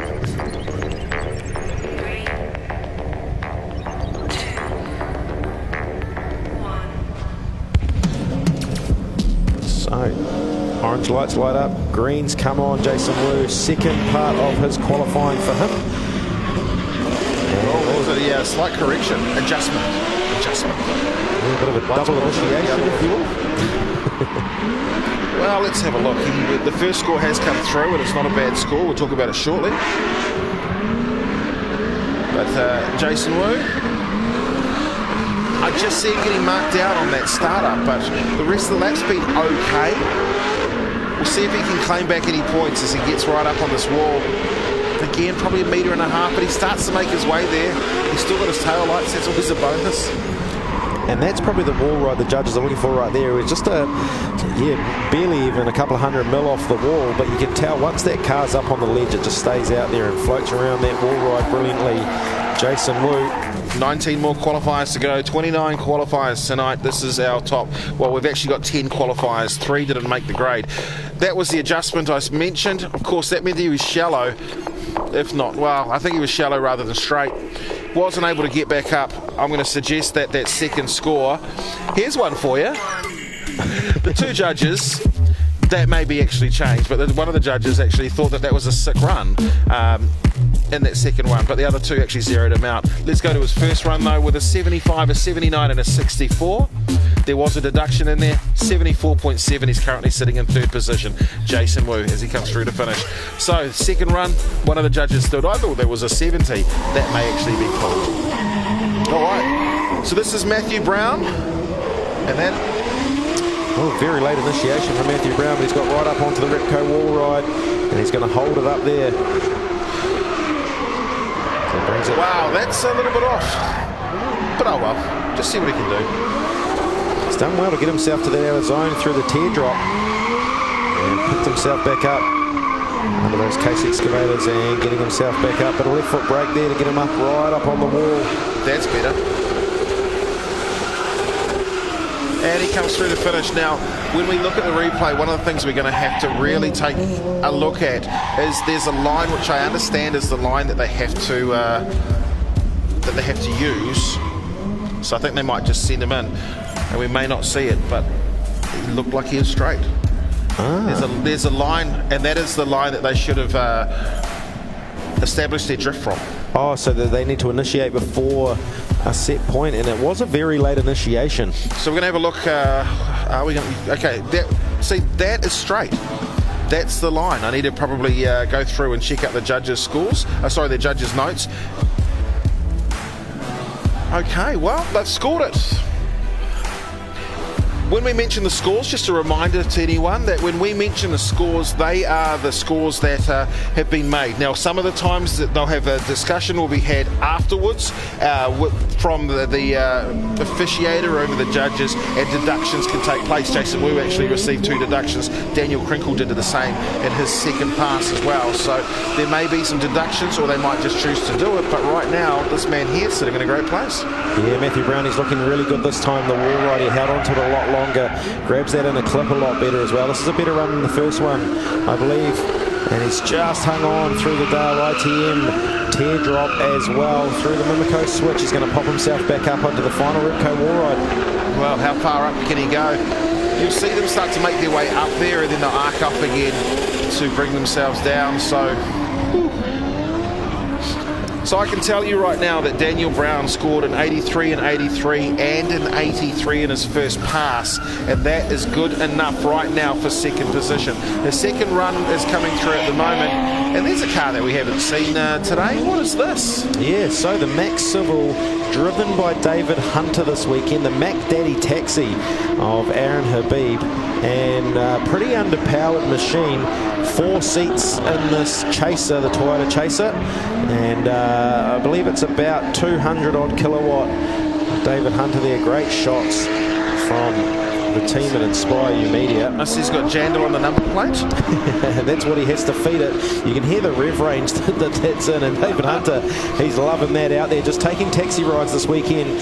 Of course, if you are around the venue and you do wish to go for a ride in a drift car around Baypark Stadium, you can get yourself into that Mac Daddy Taxi. If you also want to look at maybe buying some Jandal number plates, I own Jandal 1, Jandal 2 and Jandal 3. So of course these runs here, actually it'd be interesting if we could, I don't know, the judges probably can't hear us. Let's give us a score anyway. I want to know what David Hunter can actually score. Very shallow. Well, and he can't score anything. So I just heard he's gone the wrong way. If you talk to a lot of the drivers, no, he's gone the right way. So that appears to be the easier way to go, is it? So now one of the reasons why we don't go that way there is because after they come off the wall, they actually head straight into, without braking, into the area where we've got the likes of the big screens and everything else. So why don't we do it? Because when they're coming out through that section there, it can actually cause you, it's just too fast. We'd have to go up and put concrete around it, and Wow, who would know? Well, David Hunter's an extremely good driver. He made that look easier than it is going the other way around the teardrop, so perhaps it's a difficulty thing as well. Well, I've noticed David Hunter many times over the years making things look easier in other people's cars. He's to a man who's got, well, I think he's got a couple of cars. I went down to their workshop down the mountain, had a look. RHP, Reed and Harrison Performance on the side. This young man works at Limitless Tires on Hewlett's Road as well. If you want to find somebody from the mount, you've got him in front of you. This is Aidan Daly. Aidan Daly's running an RB25 powered machine. It's an S14. It makes about 500 horsepower, and I understand that that horsepower may rise in years, or if not, the next few months. So come. So Aidan Daly, one of a couple of the cars out of the Reed and Harrison Performance Camp this weekend. Caught up with Seaton a little bit earlier, actually. One of the nicest guys around drifting, actually, Seaton. Aren't they? The Daly family are wonderful. We have we have our crews, and it's straight outside their house. They were out there with pizzas and things last night. What a beautiful family. But you caught up with him? Yeah, and he was dearly hoping to be here. Just had to put too much time and effort into the boys' cars, and of course they come first, the competition ones. We might see Seaton out there in the future in some D1NZ rounds, but Aidan out there, one of his sons at the moment, starting off with a mid-track wall ride as such, and picking up that clipping zone on the way into the Dale ITM teardrop for the first time.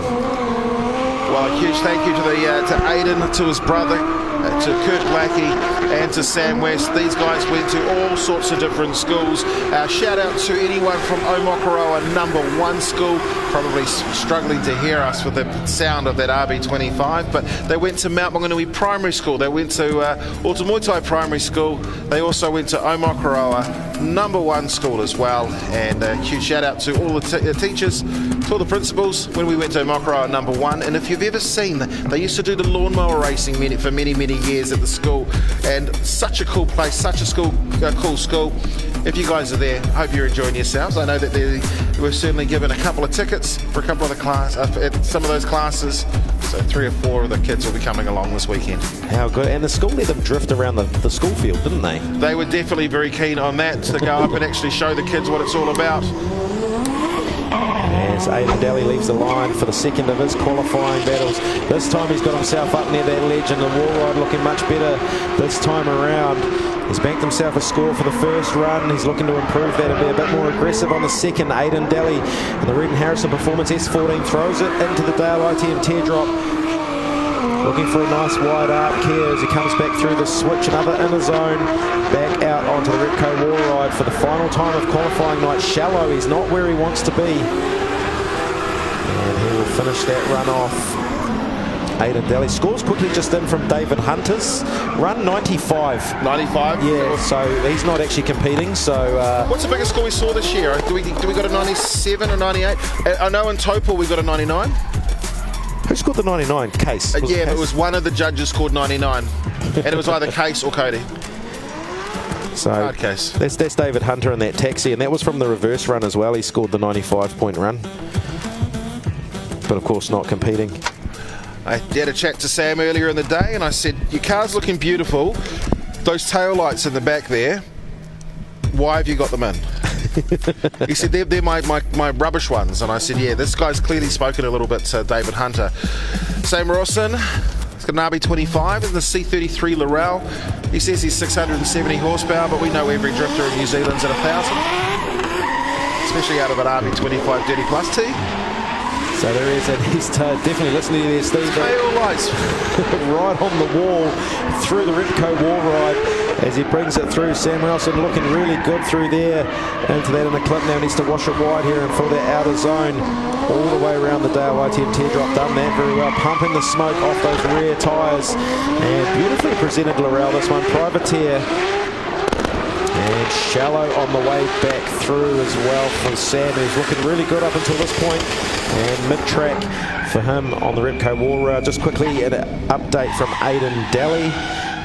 He scored 72.7 in his first run. His very aggressive second run got himself 81 points, which puts him up into 4th spot now. So at some stage soon we'll be talking about the essentially the bubble, the bump position. We've got 29 drivers, 3 are out. There's 26 drivers currently qualifying for 24 spots. There are only 2 people right now. Raheda sitting in the 11th position, what is he? 12th position with his 1. It essentially needs 2 more people not to make the line for him to have a chance. Yeah, I'm just gutted about that actually. The disappointment comes across my voice, and yeah, just dearly love to see him in the form that he's in. But you know that is going to make the highlights reel forever. That's it, and qualifier, what an introduction as far as fire goes. Sam Ralston's second run here for him in the C33 Laurel, and doing a good job through the Repco wall ride for the first time. He'll make his way through the Dale teardrop. Well, it's the inside, switches, heads back up to this, probably arced off too soon, and then makes his way back up. Needs to bring the car up a little bit further, but if you haven't made it at the start, sometimes you really don't want to try and approach that wall any further. Just hold your arc and just take the score.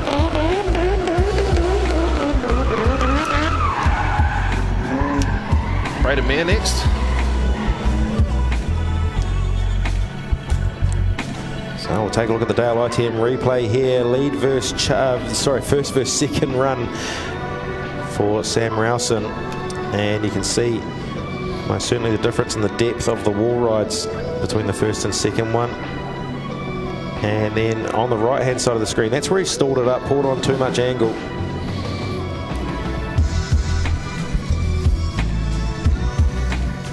And the different camera shots, they're certainly playing on my mind of what's happening where and when. But Sam Ralston, his highest score will come in after his first run with 86 points.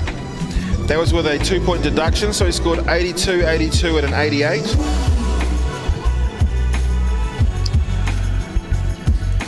RB 30 time, it's an S14.9, and this has had a lot of work done on the rear end of the Sylvia, because last time we saw him out there, he decided he didn't need anything past the rear axle. Braden Mayer. There you go. At the wheel of that. He's got a quips on the front as well. That's a brave move here at the concrete jungle. His work equips with a bit of coin.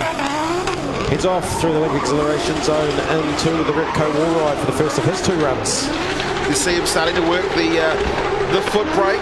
That's what the red lights are. The red lights are showing. That's to indicate to the judges if he's using the foot brake over the handbrake. The handbrake will obviously see a nice drag, and that's also why you'll see on the rear tyres that they have the little stripes. It's to give the judges, an indication of what the driver is doing. Yeah, so looking for minimal use of both the handbrake and the foot brake as Mayer comes through to finish off his run. Good looking wall ride on the way back as well for Braden Mayer for his first qualifying run. He will certainly bank his score there, and you can see the modifications, to put it politely, on the rear. Well, that was looking really, really nice for the cruise yesterday. So I'd say that maybe he's decided that I don't need a boot at some stage today. What do they call in America? We have some Americans watching, a trunk? The trunk, yes. I'd say that the value, you'd want to be a Nissan sort of second-hand or repro parts producer, wouldn't you, with the amount of S15 taillights and S14 taillights that we see. Solid first up score. We'll talk about that shortly as we see Braden absolutely smashing the limiter. Comes through and switches and makes his way up into the teardrop. So he's trying to wash himself nice and wide there. He hasn't filled that out of zone very nicely for the second half of his run. Braden Mayer comes back through the switch and looking to enter that Repco wall ride for the final time. And he's a little bit shallow, not up on that bank. There he goes. He manages to push it right up there late on in the piece and pause on the angle to finish off the run there. Braden Mayer. So his first run of qualifying, he scored an 88, an 85 and a 90 for an average of 87.7. That is without deductions. We'll let you know if he received any of those. From there we'll see what his next 3 scores will be and what that averages out as we check out what Braden was up to on the Dale ITM replay. Yeah, so there is nice, just a little touch on the left foot brake there, a little dab of the handbrake as he goes through that switch, fills that in the clip, but he was shallow through the teardrop, trying to fill that out of zone. Well, the score has come through for Braden Mayer. It is a 81, an 87, an 81, a 73, and an 87. That's the three scores from the three judges. 80.3 is the average in his second run. His best run was his first with an 80.7. That moves him into second place. Leading the way, and there goes the people that lead the judging. On the left, it's Jairus JT Wharedo. In the middle, Andrew Redwood, Joel Counter on the right-hand side. They look happy with what they can see. Race control in behind. That used to be the commentary box. I do recall that actually. Yeah, If you're a Speedway person, it still is. Not sure if Marco from Baypark is here, but Marco, hope you're enjoying yourself. Zombieland on the rear quarter. Factory 23, Zach Nova, Domino, MTN Finance. He's got them all. This is Rody Knowles. See what Rody can do out of Rotorua, your home. Yeah, MTN Finance Cambridge on the door of the S13 of Rody Knowles, Rowan Knowles. And he was very shallow on the end part of that of the wall ride. And managing to, he was trying to fill that out of zone. And the car's squatting. Looks like the car's actually a little bit too gripped up for Rody at this point. He's going to have to dial a little bit of grip out of this come battles tomorrow, as far as it looks. Well, it should be enough for him to go through and set himself a respectable score as we turn around and get ready to go again.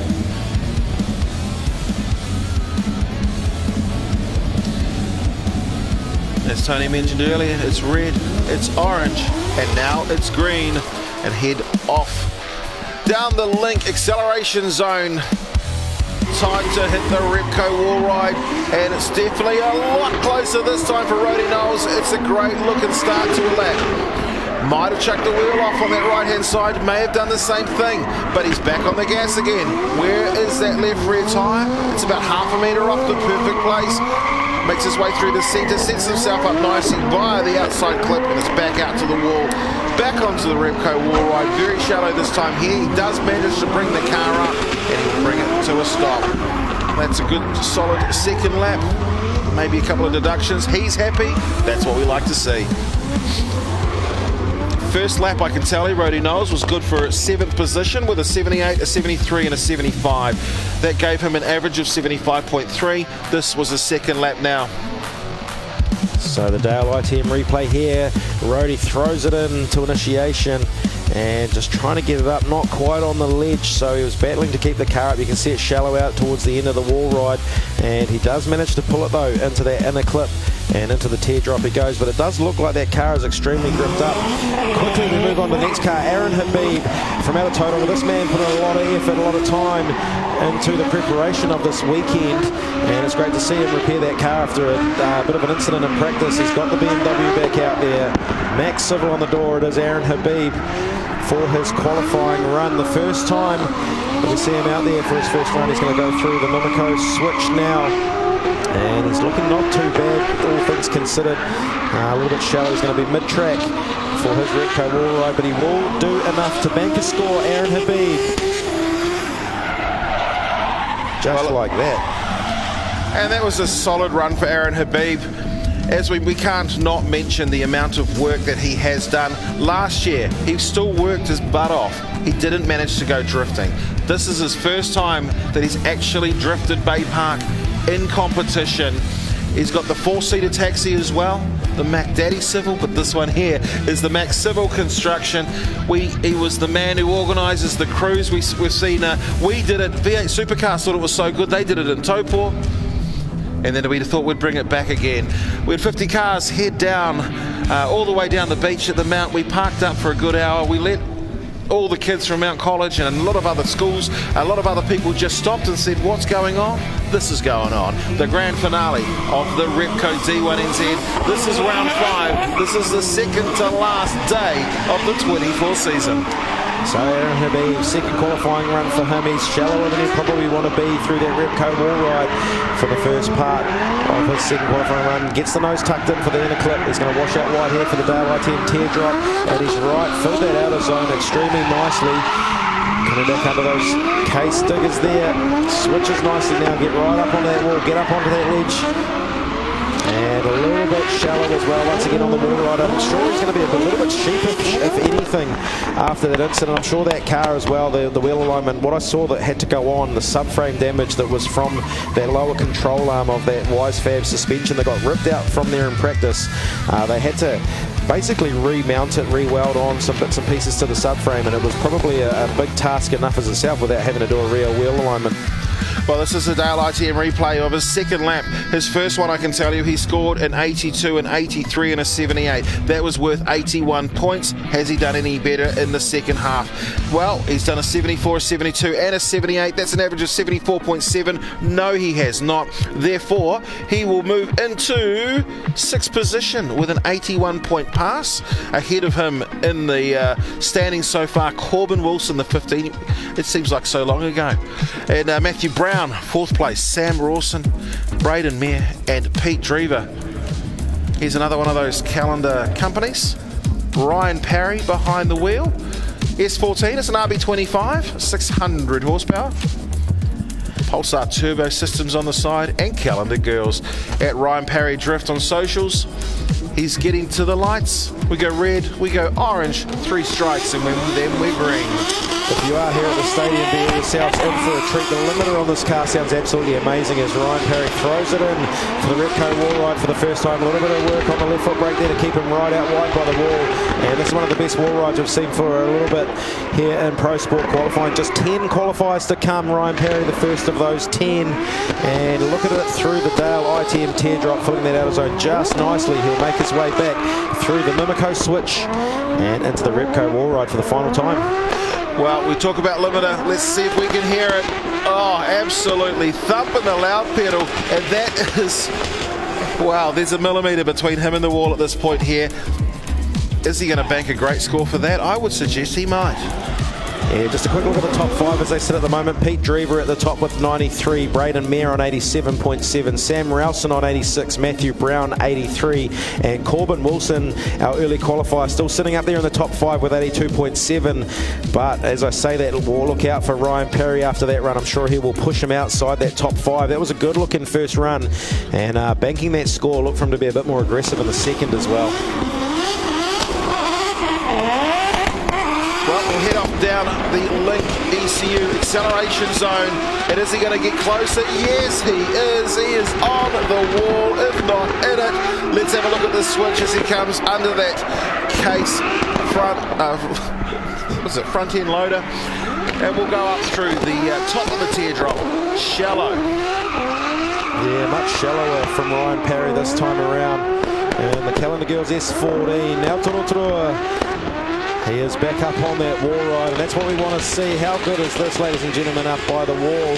And that's the definition of wall ride from Ryan Parry there. Yeah, that was, I can hear it in my ear. That was gangster. All right, well, let's have a look at the scores so far for Ryan Parry. An 87, a 77, and an 87 in his first pass. That's good for 83.7. Or 4th position. This was his second pass. We expect it to be even higher up the wall, and that's all the way there. Comes through and just arcs off the turn. Big angle, switches. We'll talk about it in the pros. They will use that angle to slow them down into the teardrop later on. Bit of a dab of that front brake. He was very shallow through the ITM teardrop there, and it got himself a little bit out of shape, but he managed to get himself back out on the wall for the Repco wall ride to bring himself home for the second run of those 2, but I don't think it's going to be enough to beat his first score, that's for sure. 71, 71 and an 80, that is an average of 74. His first run was an 87, and that puts him into 4th place. As we see the second of that S13 team, this is the MTF Finance Cambridge 2JZ, is it? It is 2JZ powered S13. Now, I'm actually quite stoked that Justin went with the black livery this year. It was all, relatively hard to tell the difference between himself and Rody for some time. But Justin Patterson out there now, Mr. MTF Finance Cambridge himself. And he said he's also managed to go and have a chat with him. And he said in the past he hasn't managed to do a lot of runs around here at Baypark Speedway. He's come along and he's qualified. Oh no, that is problems for Patterson. Okay, so let's talk through a few things. One is, well, he's not dropping fluid. He's okay, he's getting out, he's not going to be happy. So the good news of that is,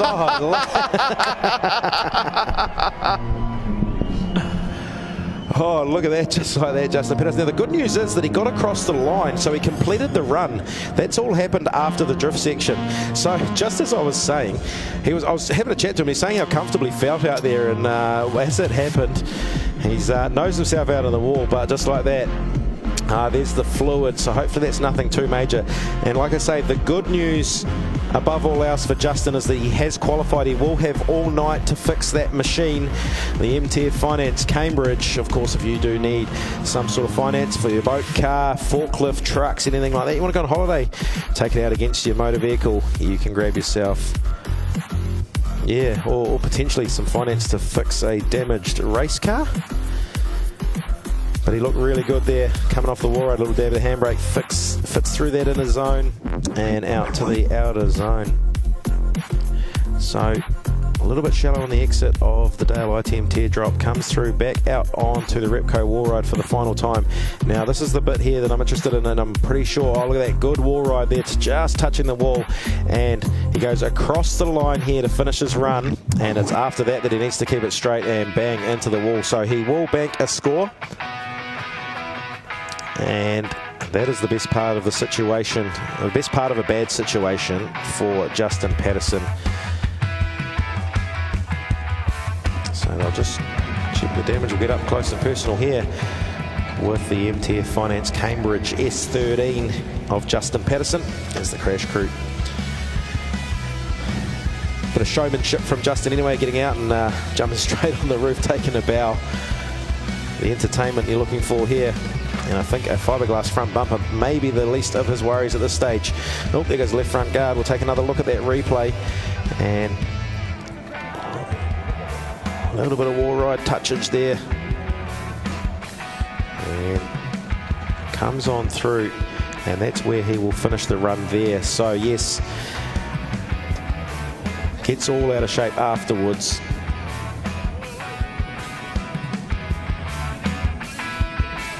And he just picks up the back as well. Oh, crunch into the boot. Didn't even pick up hit the rear on the way back around as well. And hopefully, for the rest of the qualifier's sake, that's nothing too slippery on the driving line. So Launchmaster Willie's down there. Good to see Justin get out of the car as well. No damage to the driver, only damage to the car. And there he is, the launching legend of Launchmaster Willie. You can follow him along on his TikTok. Make sure you keep up to date with him there, Launchmaster Willie. And so Matty J's up next, so he said, Steve, what happened? I said, well... You didn't tell him? Yeah, I told him. I said, don't do this. He's like, sweet ass, bro, I won't. How cool is that? I'm just going to get up on the roof. I do like that. Now, the good news is that what you shot out, Steve, as we found out, we saw on the replay that he actually crossed the line, so he will bank his score. Yeah, that was the first thing I noticed. I was going to say, okay, we'll talk about this for a sec. He's banked the score, so it doesn't matter what happens now. So he's got one score, 7th place. You would have talked about that, 81.3. And there goes the king of the Mana Wave, Launchmaster Willie. Go on, Launchmaster, chuck us a Mana Wave. Hey, there we go. I thought he was rolling up the sleeve, getting ready to throw us a good Mana Wave there. Well, we'll go out there and give it a bit of a sweep up. Hey, it's Preston, GPS Excavations and Bulldozing P3. So we'll take a quick look at the top 10 as they sit after we have 21 qualifiers come through at the moment. In 10th place, Rody Knowles on 78.3. Aidan Daly on 81 points. He's tied with Aaron Habib with 8th place at the moment on 81. Justin Patterson banked that score. He's in 7th place, so secured himself a spot in the battle tree tomorrow, 81.3 points. And in 6th place still, Corbin Wilson hangs on to it at 82.7.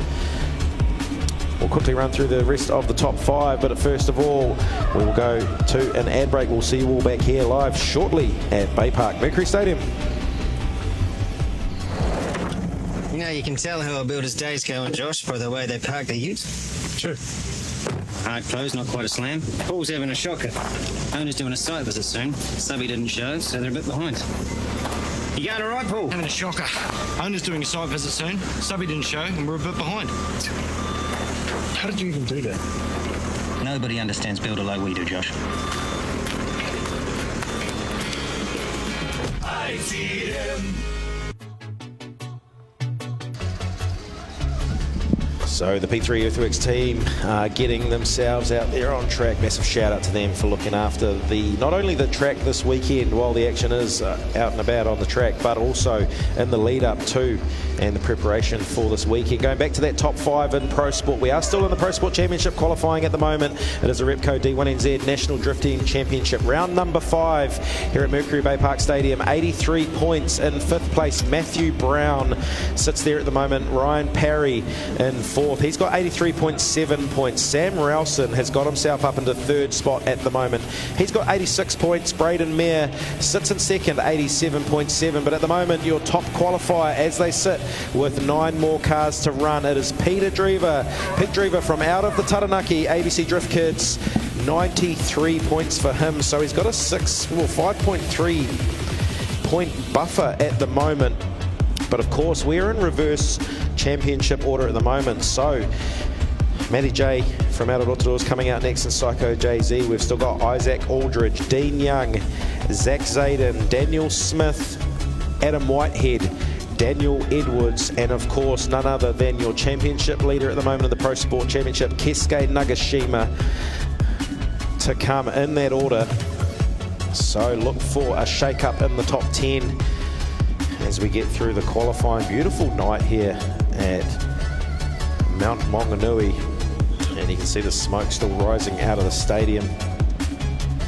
Of course, if you are around the area, if you are around the North Island, the best advice I can give you is to make sure you plan to get along to Mercury Baypark Stadium tomorrow for the finale, the final round. It's round number 5 of this championship, and here he is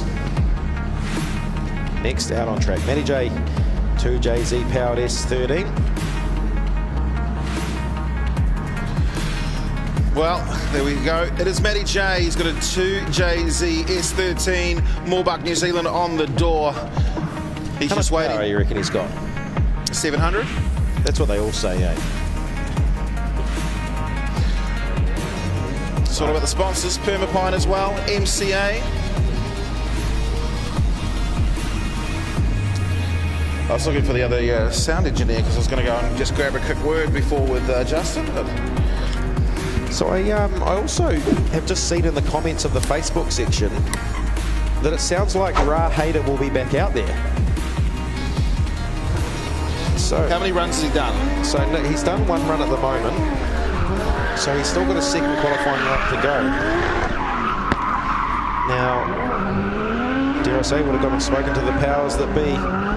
And Nick, who's looking after D1NZ Edmund, doing a good job all the time.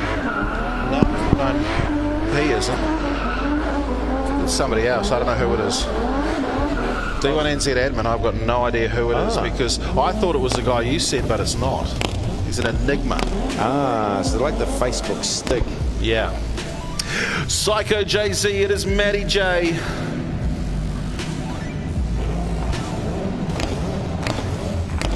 There we go. You can hear he's just like, let me go.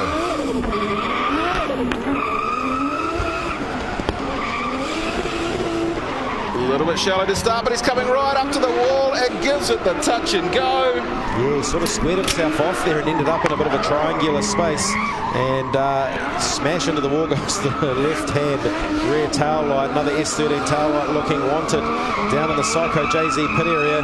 Matty J coming back onto the final wall ride of his first qualifying run. Well, up on the wall ride he goes, and I think he's going to try and kiss and go again. There he is, he's just scraping it. Who needs these 13 tail lights? Half the world does, as he comes through to finish, and he did what Justin Patterson couldn't. Well, you just went in at a quick word to him and you told him, don't do that, and he didn't. Yeah, and what's the opposite of a commentator's curse? Commentator's got you, bro. So Justin Patterson, okay, we were Matty J, sorry. What do we got here? I'm just having a look. So it was a 2-point deduction was what they took off Justin Patterson. Still good. Oh, so he went to 6 and now he's moved to 7. So 81.3 was the average. Matty J, has his scores come through yet? No. No, nothing yet for Matty J for the first part of his run. That bumper just barely hanging on there at the moment. Look for that to get flipped off in the first part of his wall ride. Just see Kenny from Oversteer TV just watching on. Great to have Kenny back. Haven't seen him for a few rounds. Oh, that's a good solid arc too. Not a huge amount of corrections. Let's have a look at the switch through here. So into the Dale ITM teardrop he goes, and piles on the angle. He's always put too much on there. He's got to get himself out of trouble a little bit, which he's done well. And he'll work his way back up onto the wall through the turn number 3 and 4 here at Baypark Speedway. Man, that car there, it almost looks like he's delaminated his left rear tyre. I don't think he has, but he's coming down there. They're just running rubber bands these days, aren't they? Oh no, it's still there. So he's running plenty of tow and a good finish from Matty J. Throws it into a slide to get out of the pit area. We'll take a look at the Dale ITM replay of Matty J's second run. Look at that bumper barely hanging on, and he gets right up there, like you say, Steve. A good arc, minimal corrections for Matty J. Through the first pull-up part of that run, he'll grab that in a clip, and he was a touch shallow through this there, piled on the angle, and managed to drive his way out of that little situation he got himself into. Well, he comes through to finish the lap. Thanks to the team at Dale ITM. Having the back of the D1NZ. He comes through and finishes, holds on to it well and truly keeps himself away from the concrete. Comes through with a nice little park. Now let's have a look at the difference between Radial Tires and super grippy semi-slick pro tires. This is Michael Thorley in the Valvoline GT Radials NZ RB powered Nissan 180. If you're a supporter of I Am Hope, don't do it like that. Text drift to 469. Michael Thorley, well, he's tested the limits coming through the teardrop.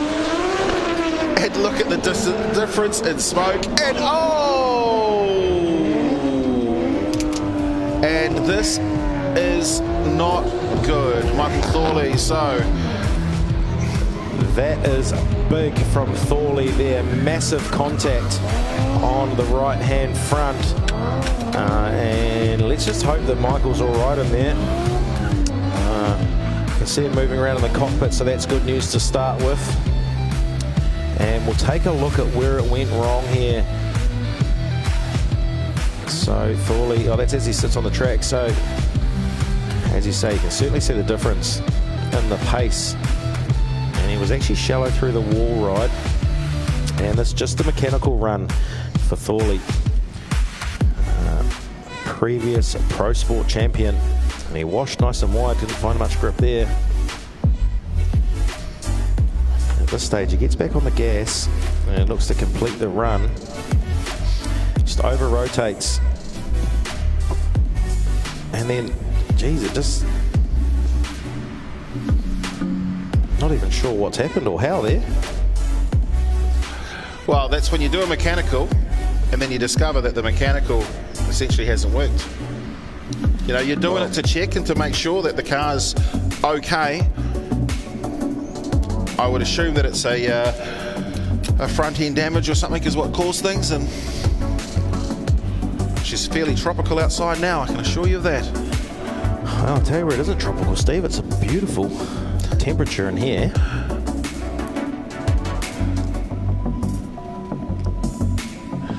Okay, so this is up on the wall ride. He's just come through at this point here. Yeah, it doesn't show it on this angle, does it? It just straightens up and bang into the wall. You can see it's a great camera shot there Now, of the damage. The issue that we have is essentially if he can't fix that in time for his qualifying, which is also going to require an additional, I don't know. As well, Michael Thorley, he's sitting 12th in the championship. So You reckon I should? I don't know if a microphone would reach down to where it's crashed in turns 3 and 4. We could go down and have a chat. You know what, Steve, it's nice and tropical out there. I'm going to go out in a t-shirt. You are one tough. You've been hanging out with Launchmaster Willie too much, so we'll see if we can catch up with Steve Daniel out on the infield. He's going to try and get a word with Michael Thorley at some stage. Of course, welcome along to Mercury Baypark Speedway for the final round of the 2024 championship. We're trying to find and we're going to crown the winners of this championship this weekend. Michael Thorley with the medical ambulance. We did see him moving around on the inside of the car, which was good news. Big thumbs up from Thorley, so he's all good, and that's the good news there. So if you are tuned in around the world, around the country on social media or on YouTube, make sure you say g'day. Try and give you some shout outs. Just checking on there. It was a pretty solid contact into the wall, just maybe a tender neck of some sort. Now going back to it, like I say, Thorley, he's 12th in the championship. So he'll be 16th in line to qualify in the Pro Championship. Of course, we still do have a chunk of drivers to come through. 7 to be exact. So in the meantime, we will take a look at what's been happening earlier tonight. One of the cooler things of it all has been the monster trucks. Of course, we've got 2 here. The Kiwi Thunder, built all the way back in 1988. Thanks to Steve Daniel for the facts there.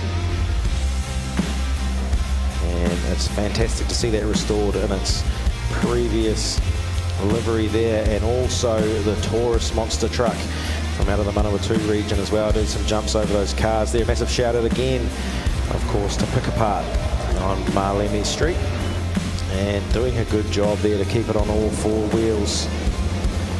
And a very happy owner there, by the way, Shane. He was in the passenger seat of that Kiwi Thunder earlier on. And the recovery happens on the NZ 180.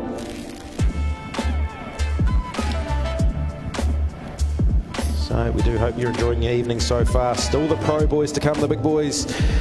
It is the D1NZ National Drifting Championship final round.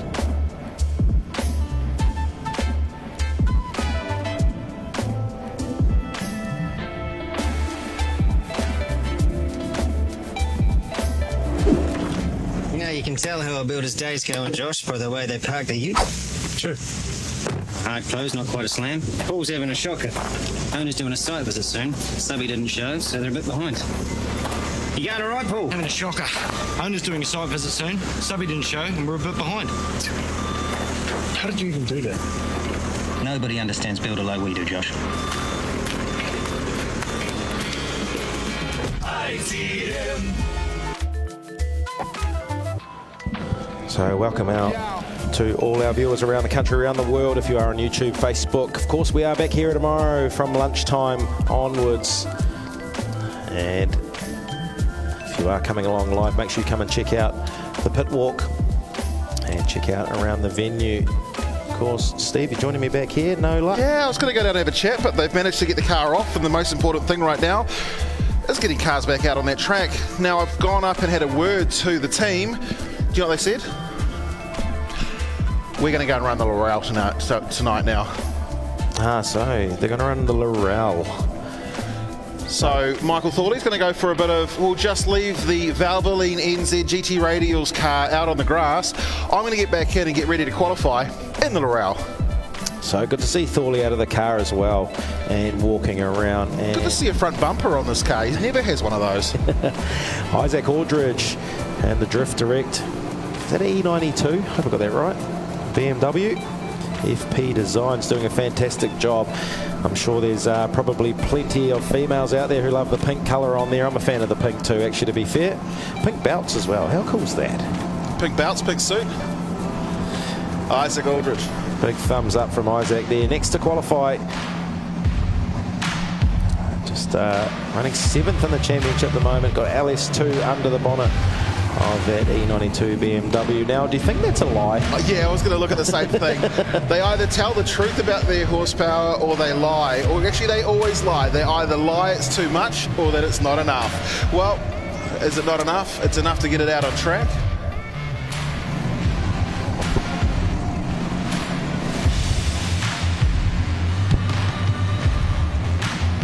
So just checking what's going on. Just on the left there, that's Michael Thorley's crew. They're waiting for maybe Michael to come across.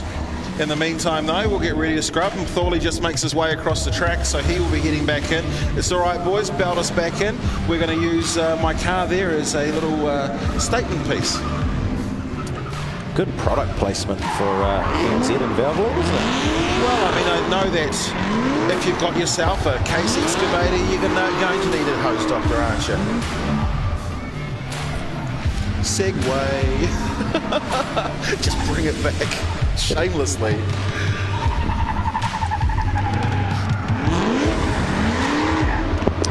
we go. The first of the underbody glow from out of these cars. Isaac Aldridge flicking on the underbody glow lights, and they look pretty cool out here under the lights at Mercury Baypark Stadium.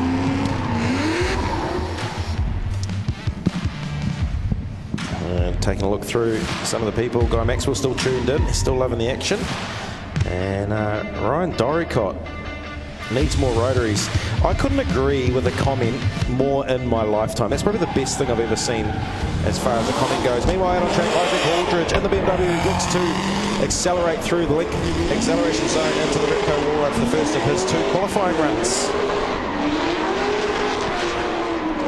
Well, we'll see how he can go as he makes his way down into the teardrop. Look at him up and over.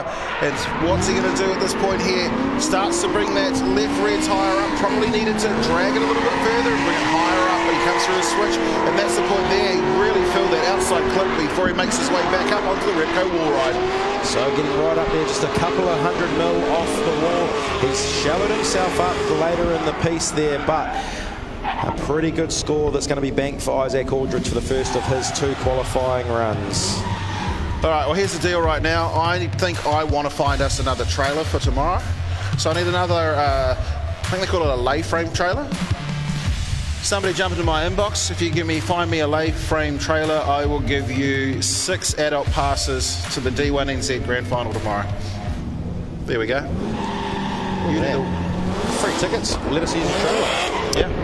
So Isaac Aldridge, second of his 2 qualifying runs. He throws it right up there on the wall. Look at that, just a couple of inches off that as he brings it down slowly into the switch zone to fill that inner clip there. He's looking for the green cone to nose into. He's done that nicely. And into the Dale ITM teardrop to fill that outer zone.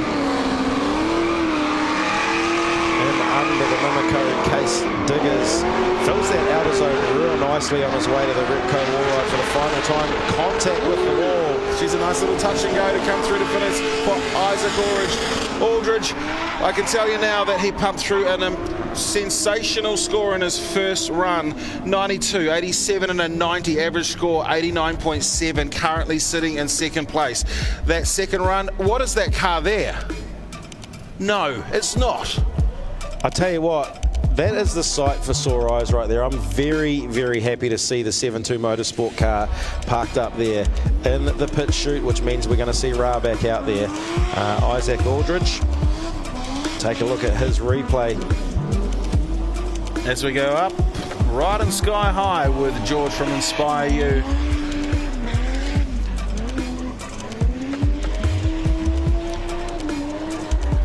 So a good run. It was nice. Look at that, just a little touch and go, like you say, Steve, just to get back up on the wall, and he shallows up again to finish off his run. And the second score has come through with an 87, 82 and a 92. I see, a whole fire. So that, I think, is the second run now.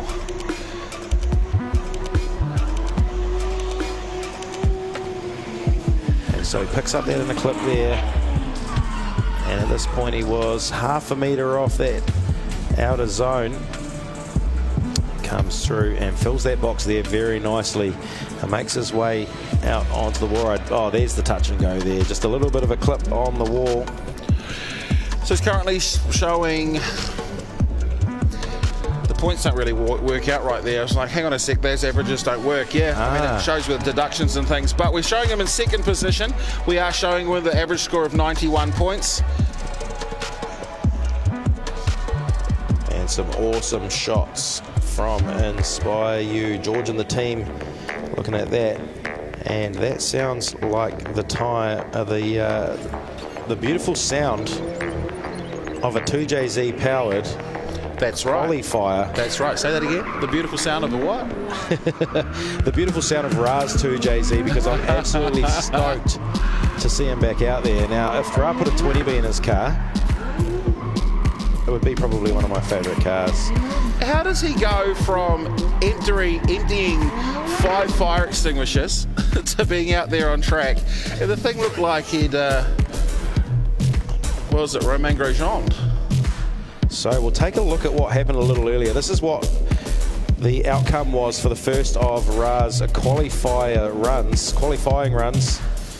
And boom, up in flames she goes. It's the pun that keeps giving back.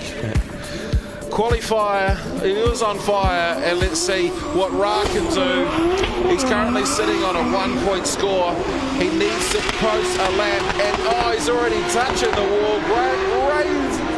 He's just going insane out there as Ra Hader. He comes through, he sets himself up into the teardrop.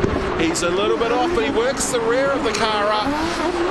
Gets back on the gas again. He's going to fly under the Repco banners, and he'll make his way back up. Ra, hold on to this, mate. Hold on to this. This gets you in the main game. It's shallow, but who cares? He's gone from a 1-point run to potentially in the main game. So you can see the angle of the wing there. Now, was the interesting question there, Steve, actually, was that his mechanical or was that his qualifying run? That is the next question too. It was his qualifying. No, we'll just talk over it. No, they won't. There's nothing I can do to turn that into a qualifying run, is there? It's a mechanical. Why can't... Let me have a look. Where's Ra's name? So he was... There's nothing getting populated. Let's just watch and watch and watch. Watch and encourage. The judges weren't having anything of it. This man will, though. He's got the whānau here this weekend. He's got t-shirts and merchandise selling out the back. SF tiling on the door. This is Dean Young. He's got a 1.5 JZ under the bonnet, and the lights have gone green for Dean. That was not intentional, but... So away Dean Young goes into the first of his qualifying runs. A little bit shallow to start with, has to work the left foot brake to try and get that S13 up onto the wall. Comes through a little bit shallow on the switch as well, and tucks the nose into that cone.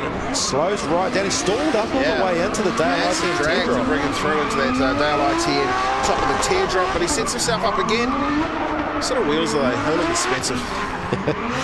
The SF tiling chrome graphic up the side of that car looks fantastic in the Berkshire Baypark Speedway lights, and what a finish. Bit of a kiss on the way out. Goodbye. What's completed, right? So Ra Hader, the scores are populated. So word is from one of his crew, I've got him there. Actually, Guy Maxwell it is sitting at home via one of his crew. He didn't even want a mechanical. He reckons I'm just going to send it, which is what he did.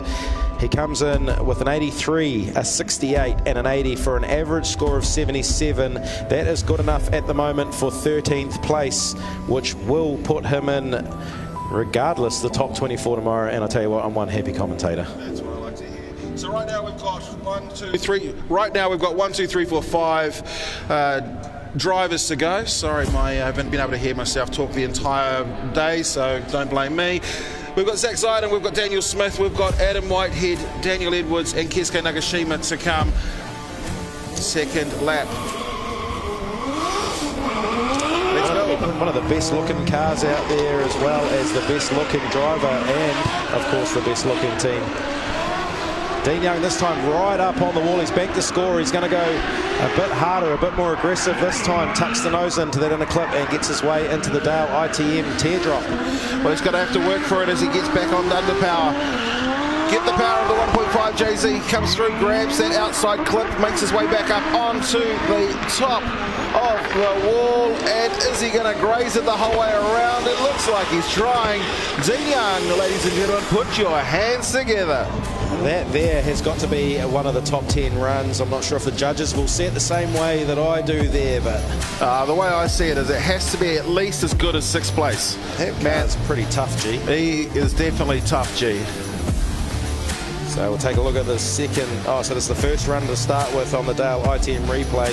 And this is the conservative one of the two. Dean Young, you can see him a little bit shallow on the wall ride, just wishing to bank his score as he comes on through past. That's a beautiful looking front end loader there.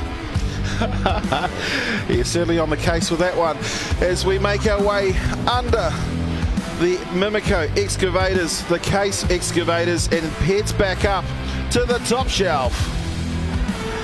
He was about 2 meters off, and that's why he was probably only good for a score of 6th position currently, with an 84, an 85 and an 86, average 85 points. He's currently sitting in 6th position. We are waiting for his scores to come out for the second run. So here we go. This is a look again at the second run for Dean. So right out nice and wide on that wall ride for the Repco wall ride for the second part. Oh, that was a little bit... Was that a straightish line through there? Well, it was certainly enough to continue to post the score, and the score was better as Dean heads back up to the wall again, sitting with a score of 88, 78 and 88 again with a 2-point deduction. It's an 86.7 and 5th position currently going into tomorrow's battles. So Dean Young parking it in the top 5 at the moment. Just 5 drivers to come at the moment. Next is 5th place in the championship. Drift Antics on the door. Check him out on YouTube. Drift Antics Motorsport it is. Zach Antics with Steve, your favourite engine. It's just another 2JZ786. It's Zach Antics. Zach Zyden. Zach Saito. He's got enough Zachs and last names to populate the Titanic. Well, let's hope he doesn't go down like the ship. We'll see what he can do. He can see the determination in his eyes. He's just looking at, hey, maybe I can get a couple more subs on YouTube. If you do, it's Zach Antics on YouTube. He's got the lights. He's grabbing gears. It's into the link acceleration zone, and he gets into work. So yeah, very shallow initiation to start the run from Zach Zaden there, and he's mid-track all the way through the Repco wall ride, but he does get his nose tucked in, maybe just a wheel off, a slight deduction he will get, but he's filled the outer zone extremely nicely through the Dale ITM teardrop. He's going to switch back through the Mimico diggers and onto the wall ride for the final time, and once again he can't get himself up on the lip. He's extremely shallow as well on both those wall rides. Is it going to be the same that we got from Dean Young there, just a conservative point banker for Zach Zaden? So has anyone jumped into my inbox to say they want 6 free tickets?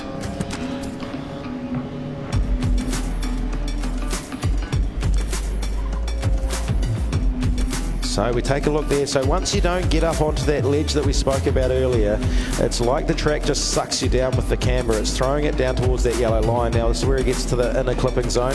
He manages to just chuck a wheel off slightly and into that full outer zone. He collects all of that extremely nicely, gets back through, and on the way back to the Repco wall ride, just can't get it right up. So Zach Zaden, while he will bank his score, it won't be what he's looking for as far as qualifying points go.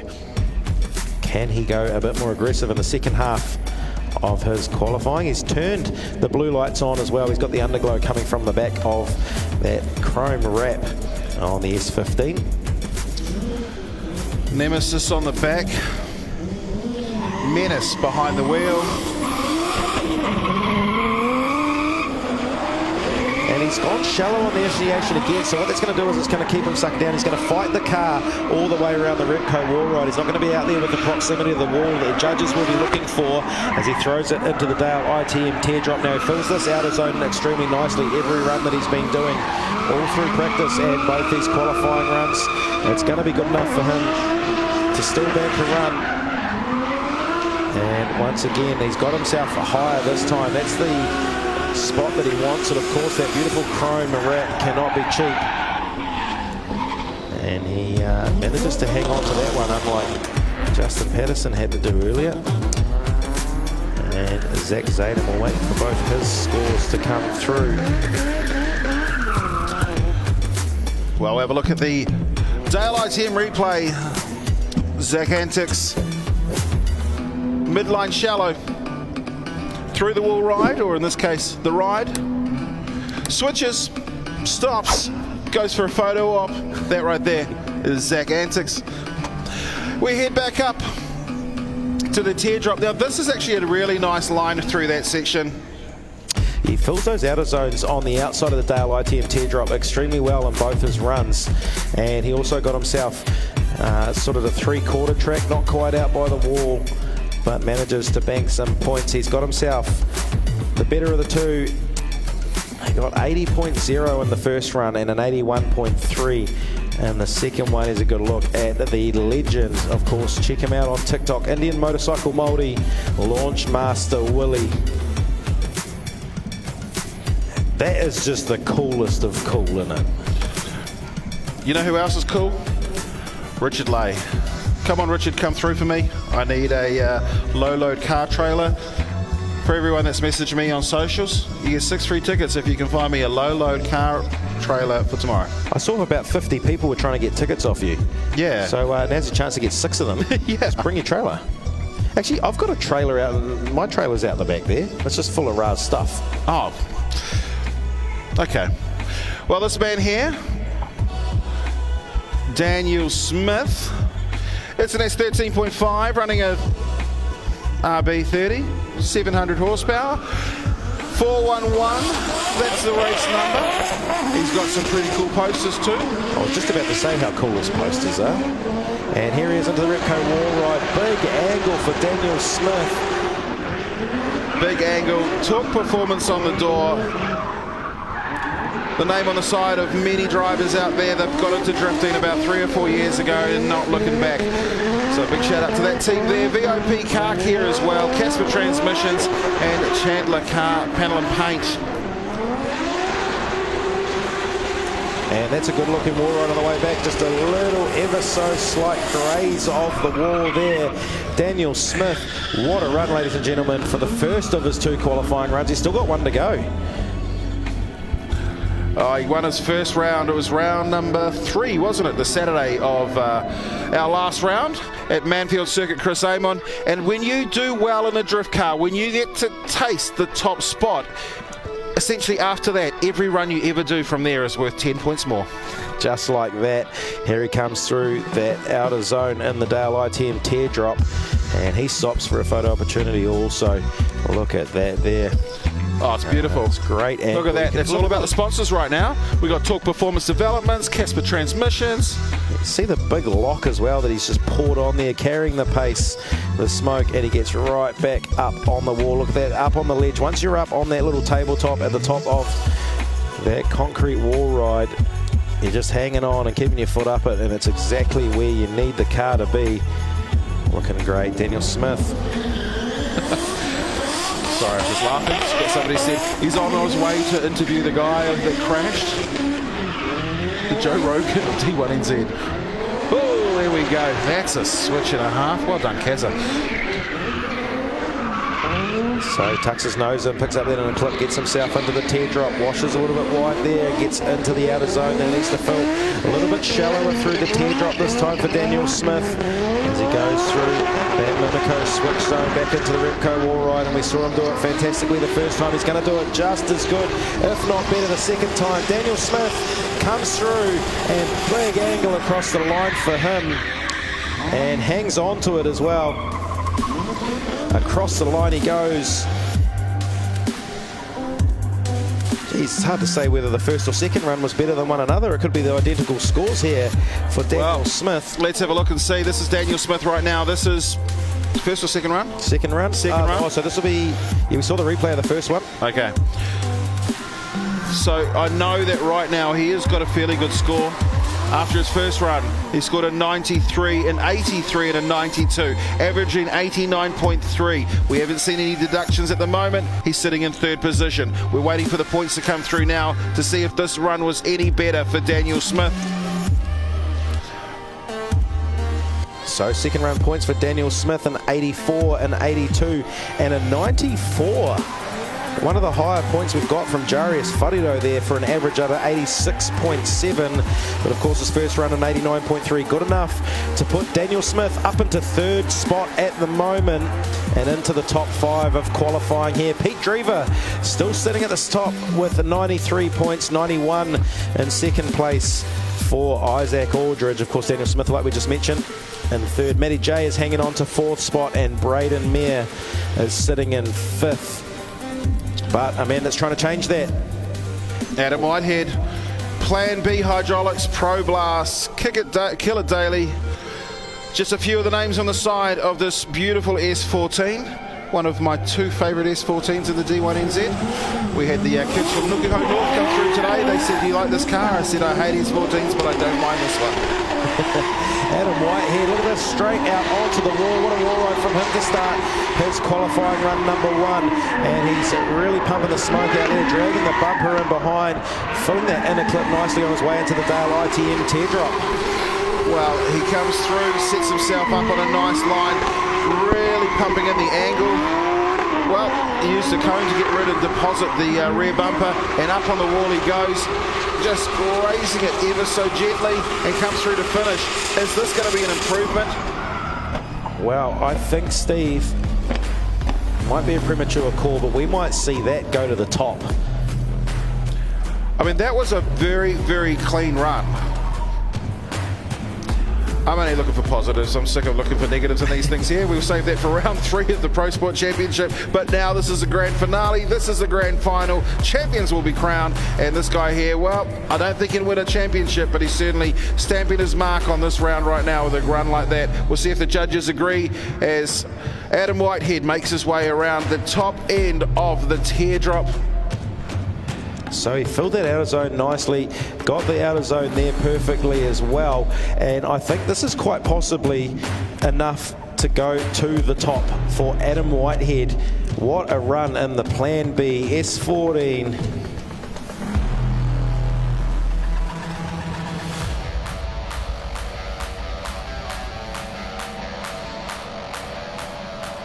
So he's sitting at the moment, he's only, he's actually 54 points behind Keisuke Nagashima. So, well, let's have a look at his score so far. Okay, he got a 96 points from judge number 1, he got 95 from judge number 2, a 93 from judge number 3, and it's a 94.7 for number 1 spot currently in qualifying. Adam Whitehead, if he can't win it, well, he's going to do everything he possibly can.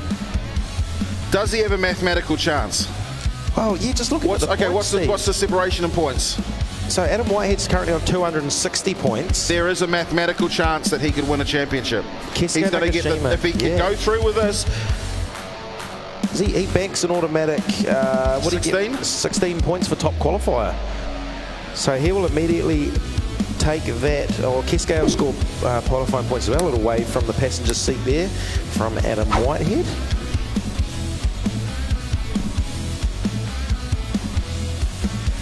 So a little look on George at the moment. Taking a look at those crushed cars in the middle from those monster trucks. We'll see more of those tomorrow night here. Action Live will be at Mercury Baypark Stadium. It is the final round of the Repco D1NZ National Drifting Championship. Round number 5, the finale for the 2024 season. And how good to see Adam Whitehead.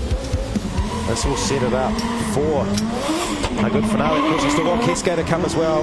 Adam Whitehead shooting off for the second of his qualifying runs.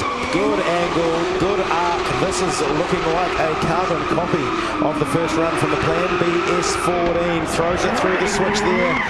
And I tell you what, he's looking good in practice. He's now looking just as good in qualifying. Look how wide and out for Phil. He did that out of zone through the Dale ITM teardrop. Back through the Mimico switch, Phil's out of zone. And he's looking to get himself back up on the wall. And the car control, the throttle control as well. Hard on the limiter from Adam Whitehead. Ladies and gentlemen, put your hands together for your current P1 position. It is Adam Whitehead.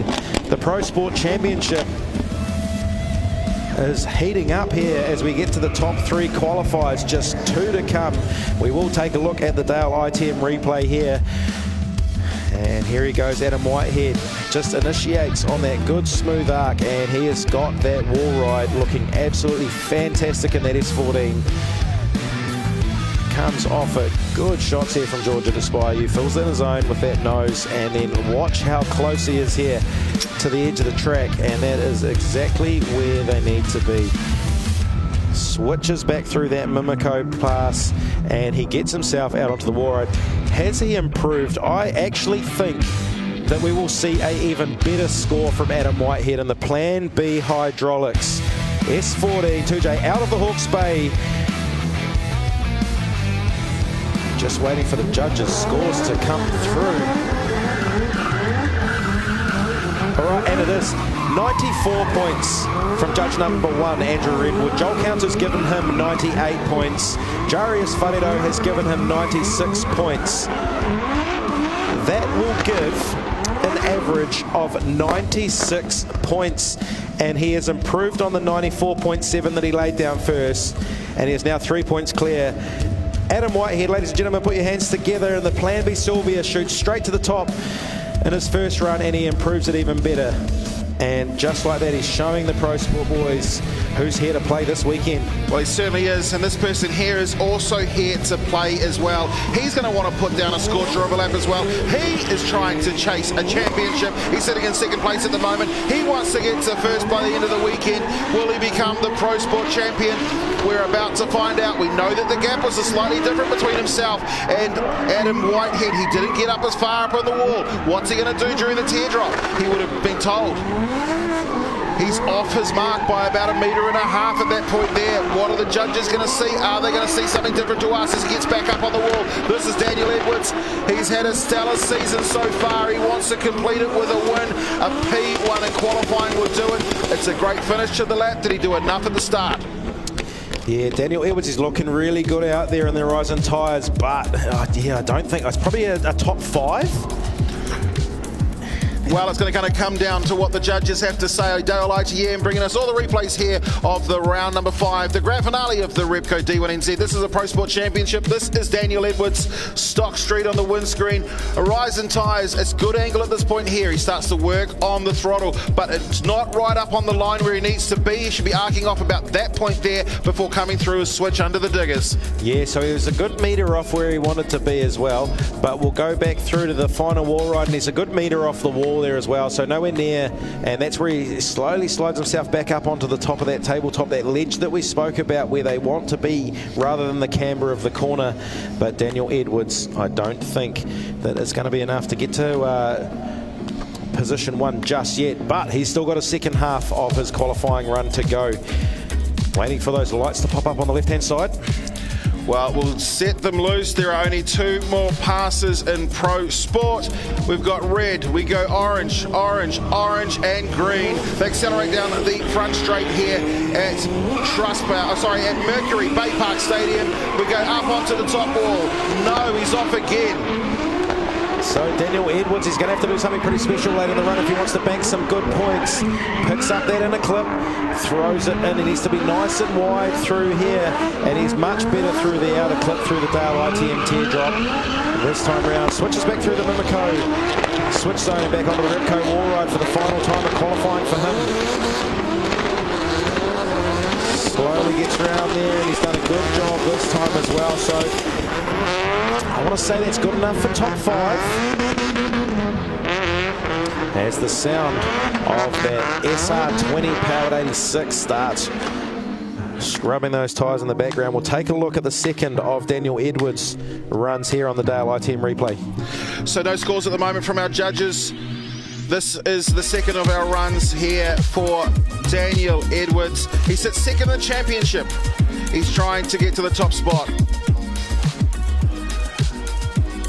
Just didn't quite arc off the same way. So he came on to that final wall ride. The wall ride there was good from Daniel Edwards. He needed to be in the same spot on the way back. Oh, sorry, on the way through. And he would have got probably a touch better score. Scores are in though, Steve, for Daniel Edwards. Well, they sure are. And 4th place, so he's done okay, but not quite enough. 90 points in the second run. That was 90, 89 and a 91, average of 90 points. 4th position in qualifying. Adam Whitehead. He's working and he's working hard. Well, he's going to have to work through this guy here. This is the 86 Fighters Talk Performance. It is an SR20 powered Toyota AE86. Behind the wheel is none other than Keisuke Nagashima. It's the oldest car in the D1NZ field between both the Pro and the Pro Sport Championships. He joined the championship only a couple of years ago. Now he is trying to chase down his first ever championship win. Can he do it? It's going to require some effort, but he's already on the top spot. Keisuke Nagashima. And look at the glow from inside that 86 Fires 86, looking amazing. When the lights light up, we've got red, we've got orange, we've got green, and Keisuke comes off the link acceleration zone into the Repco wall ride for the first time. What's the proximity to the wall? He's got it close enough. Not quite out there, because you don't want to damage this beautiful 86 out there. Well, he's pretty good at fixing it. He's pretty good at making it look sharp. And that is a wheel off, and that is not going to be enough already. So we know that that is going to be a deduction in scores. He really does need to finish up and grab some of those qualifying points if they're available. So Keisuke coming through. And it's much better on the wall ride on the way back round, and that SR20 screaming away. Have we got some Keisuke Nagashima fans? He's got one hand on the trophy at the moment. He is the points leader. But tell you what, at this stage, Adam Whitehead is certainly threatening that at the moment. We take a look at the Dale ITM replay of his first qualifying run. Well, it's a nice drive so far. You can see he's just off the optimum line, brings it through, but at this point here, there's a slight mistake. He comes through, sets himself up, transitions through to the right, but at that point there's one, maybe even 2 wheels off. Flies up through the Mimico, switch back up onto the wall. Really nice start, or a clean start, a clean finish, but the mistakes at the middle section through the teardrop are going to cost Keisuke. We'll see him turn around and get ready to go again. And there he is, sitting there waiting to go. So eyes on the job, and away he goes. Keisuke Nagashima, your current points leader in the Pro Sport Championship, gets into the Repco wall ride for the second of his qualifying runs. A nice smooth arc, minimal corrections on the steering wheel there for him. He points the nose into that in the clip and throws it into the Dale ITM teardrop right to the outer zone. Beautiful fulfillment there of that outer zone, coming back through the Repco, the Mimico switch for the Repco wall ride for the final time tonight. A little bit shallower there. So is it going to be enough for Keisuke? I dare I say that is not going to be good enough to get to the top spot. There's the horns. How good are they? He's got one of the coolest horns, hasn't he? The Japanese Kiwi, it is Keisuke Nagashima. Look at them all in style. What else has he got? Mag and Turbo Henderson, 86 Fighters, and of course Talk Performance. Well, let's have a look at the Dale ITM replay of Keisuke Nagashima. He's about a metre off his line at this time here. He goes through and sets himself up. He's got to go up under the digger. Fills that inside clip quite nicely. Definitely better than his first run. So yeah, the outside zone there through the teardrop was absolutely beautiful, and the outer zone there also good. Trying to put it right up on that tabletop ledge around the top of the wall run there, but doesn't quite hang on to it all the way around to finish the run. Keisuke Nagashima at the moment 83, 86 and 90 from run number 1, with a couple of points deduction gets 88.3. But in the second run, Keisuke Nagashima gets a 91 from Andrew Redwood, a 90 from Joel Counter, and a 92 from Jarius Wharedo. That gives him 91 points, good enough for 4th position. So we'll run through that top 10 for you.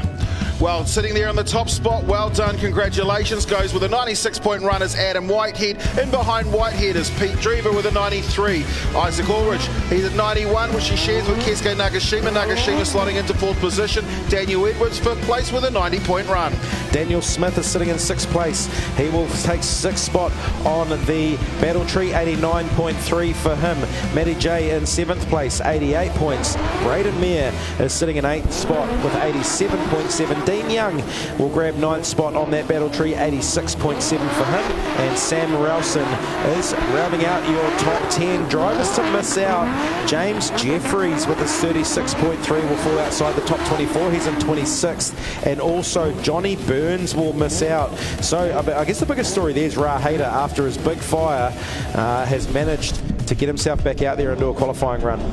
In the meantime, we've got Jordan Joyce out there for a mechanical.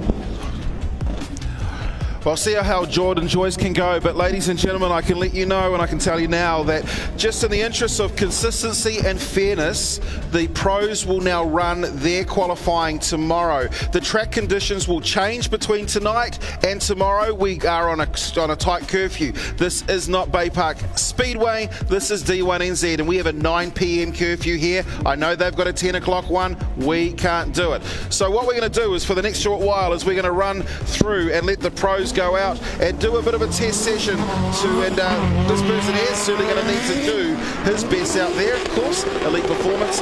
This is Jordan Joyce. So Jordan Joyce, after some big contact with the wall, he just had to get the crew back out there, and it's good for him to get back out there and get this qualifying run. I guess the other good news here, Michael Thorley was going to qualify in that NZ Valvoline Laurel. They might have, well, they do have overnight now to fix that the 180 up instead. So as Steve mentioned, well, I mean, I don't know what I'd do. I think I'd go with the Laurel. So if you couldn't hear us through the noise of it, we're going to run the pro qualifying tomorrow. We can't run every run tonight. We can only do part of the field. Because we can only do part of the field, it comes down to basically consistency and fairness. We have got a 9 p.m. curfew here at Mercury Baypark Stadium. And of course, because the track conditions will change between the two, it isn't fair on both. We want them both to be judged on the same piece of, essentially, on the same piece of concrete, with the reminder that there are people out here that are chasing a championship. And that's what a lot of people need to realise, is that yes, it is the same circuit, it's going to be the same, exact same layout, everything like that, but the track temperature takes a big part of that. The different of the level of the rubber that's gone down out there is going to play a big part. When that cools down, the track is going to change extreme. So yeah, I think that's a fantastic call from the powers that be here at D1NZ for the final round. But the good news is that we're essentially going to see a bit of more testing or an expression session from these pros. Just to run through I'm looking forward to what's going to be basically the battle of Tauranga tomorrow. We've got Aidan Daly, who's going to be going up against Aaron Habib. That's in the battle for 16th and 17th place. I was having a bit of a quick look to see if I could see anything. Oh, I think they've gone up and said, while you're there, we're going to change the battle tree and you will stop you from seeing it again. Well, I knew what to see. Huge shout out to Coleman and Coleman. And Nat, they've been looking after all the stats, everything from the D1NZ since, I don't know, we'll say day dot. He did it when he was 3, he's about 24 now, so yeah, 20 plus years. I'll tell you what, that site right there is going to please a lot of people out there on the social media streams. A lot of people asking about this man right here.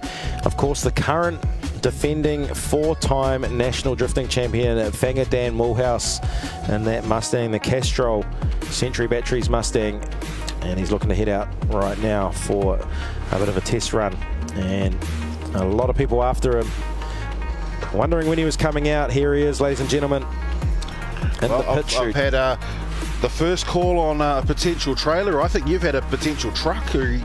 Yeah, well, we've got massive shout out, of course, to Billy McFarlane. What's Billy said? He's from 111 Towing in Rotorua, and he said that he will bring his recovery truck over potentially. So 6 tickets coming his way, and yeah, I mean, I'll give him 6 tickets. Richard Lay, if you come through, I'll find you the same thing.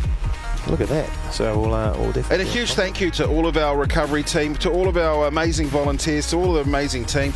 We've been doing a pretty long season. Some of these guys, we don't just do the drifting. You and I just do the commentary for the drifting, but we also do the Super Sprint Motorsport New Zealand series. We started in December, about I think it was the 17th of December last year.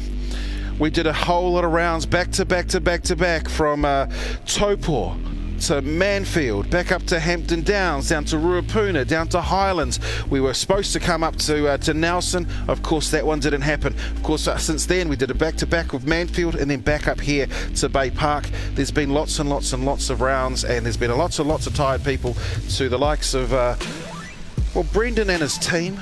Brendan White and his team, of course. He's out there looking after every aspect. We've got the broadcast team as well, and what a great team of guys and girls we've got. Just amazing job they've done. Paul, Fell and Keith, those guys there on the ground, they have really just worked just constantly without issues and complaints. They just work for the love of motorsport. So for those guys there, with their second to last day in that we've got of the season, we say thank you. So a few months off, is it, before it's hard back into it again? What, come August or September, sort of around there? Man, we're going to get in there. We're going to... Who else have we got? I forgot T-Mac. T-Mac's amazing too. So this is the driver of the... What does he drive?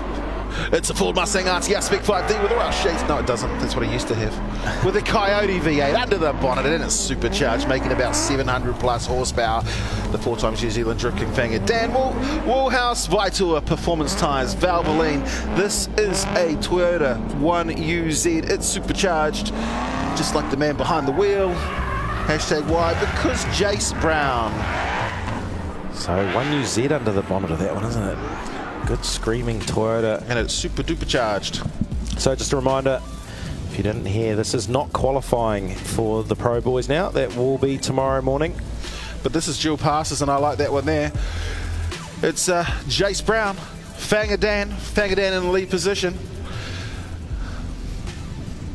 The last OG Drift Corp left. Let's bring some of those other ones back. Some Get big Doris to vents come in out of the commentary box. What's that, sorry? Some big vents in the back window there of the Frankenstein. Yep, they increase awesomeness. So Fanger Dan leading out, Jace Brown here in a bit of a test session, nice expression session. This is what we're looking forward to tomorrow, the pro battles and practice time at the moment. A couple of screaming V8s. Well, he's not the only person who's going for an expression session. I think maybe we need to try and ride on board with George and say the rules are out the window. You don't have to go up and frame up. Show us something cool. And Jace Brown getting up on the door of Fanger Dan there late in the run. Good looking battle there for these two drivers. They'll switch themselves around, I'm sure. I always laugh and feel a little bit sorry for George from Inspire You. What happens with George is he's actually got to fly boring. If anyone's an incredible drone operator, they would know that this isn't the hardest thing to do. Now, it would take me a little while. I'm sure I could get my hands. I'm a great drone operator, but I haven't flown FPV. But the only thing he's got to do is, the hard thing is actually keeping it in frame. Because these things, if you take your fingers off the throttles, they fall out of the sky. Ah. So he can just do cool stuff. So if you are just joining us, number one, you're late. Number two, pro qualifying will happen tomorrow. It may not be live on, we may not have it live.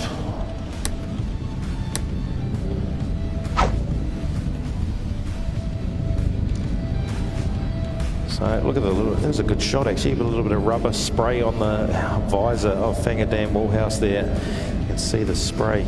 Tony Wilson bringing all the shots. It's going to be even more in the chase because in this time he's going to chase Jace Brown to the section they initiate onto the Repco wall ride. Couple of screaming supercharged V8s making their way around Mercury Baypark Stadium. That's, I don't know if you just saw the shot before, but as George was flying through and behind, he was literally cutting the smoke cloud with his drone, which was so nice and quite shallow from Jace Brown there, but he's got himself back up onto the wall for the later part of the wall ride, coming back through to finish off that run.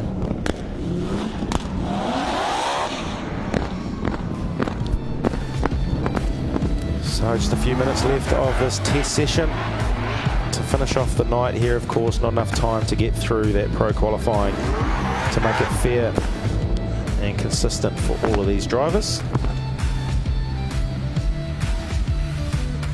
So we do hope you have enjoyed that Pro Sport qualifying tonight. If you are here at the track, if you are tuned in at home, cuddled up on the couch in front of your fire or your heat pump,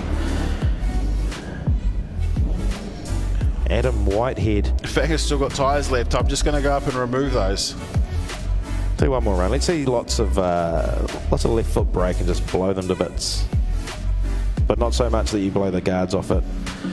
And you can see the difference in the smoke levels as well. Just pausing on the line there, Fangerdam waiting to get a bit more vision. Well, this will certainly... Actually, I haven't had a look at the Mount Maunganui notice board. They're always very talkative. They're very vocal about the drifting. They love it. Well, it's not about that. I think it's... I wonder if we'll get the Mount Maunganui notice board will get a shout out for being on the Mount Maunganui notice board. I can only imagine what is posted on a Mount Maunganui notice board when it comes to opinions of the drifting and the noise. And I can almost promise you there's a complaint there somewhere about the noise while living really close to the stadium. Oh, I'm going to go and find out.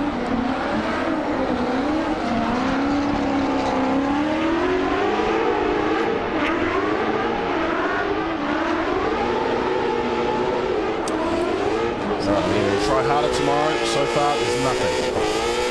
Oh. Apart from a tractor for sale.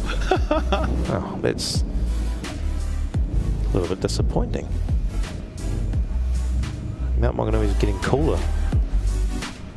Remember a long time ago, it was the place to come and go cruising, and you know, it's done many what do you call them, laps around the beachfront.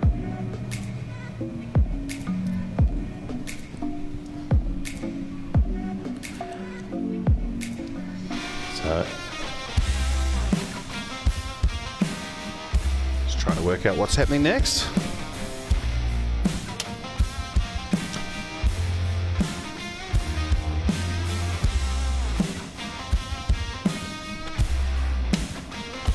Oh, we've got Maxine Patterson. She's actually going to check the Papamoa notice board for us because it's probably making it that far as well. Nah, those guys, Papamoa's so far down now. It's almost in the Rotorua. Papamoa's in. Well, let's have a look at some of the interesting, qualifier getting their money's worth tonight. And disaster, if you will. Do you think that it's all started from when he hit the wall to start with, and that's what, you know, crushed it? Oh, there's the contact. Oh, there's another one that likes to kiss the concrete. That's going to be a completely different boom. Well, Justin Patterson, what's going on? Three of the best. As the trucks drive over the flyover here on the outskirts. Bayfair Shopping Centre in the background. Ladies and gentlemen, it's been a fantastic night of drifting. We've seen some great results in the Pro Sport Championship, and again we're going to watch the pros qualifying tomorrow. Of course, tomorrow it is the big one. It is the grand finale of the Repco D1NZ. We'll see you then.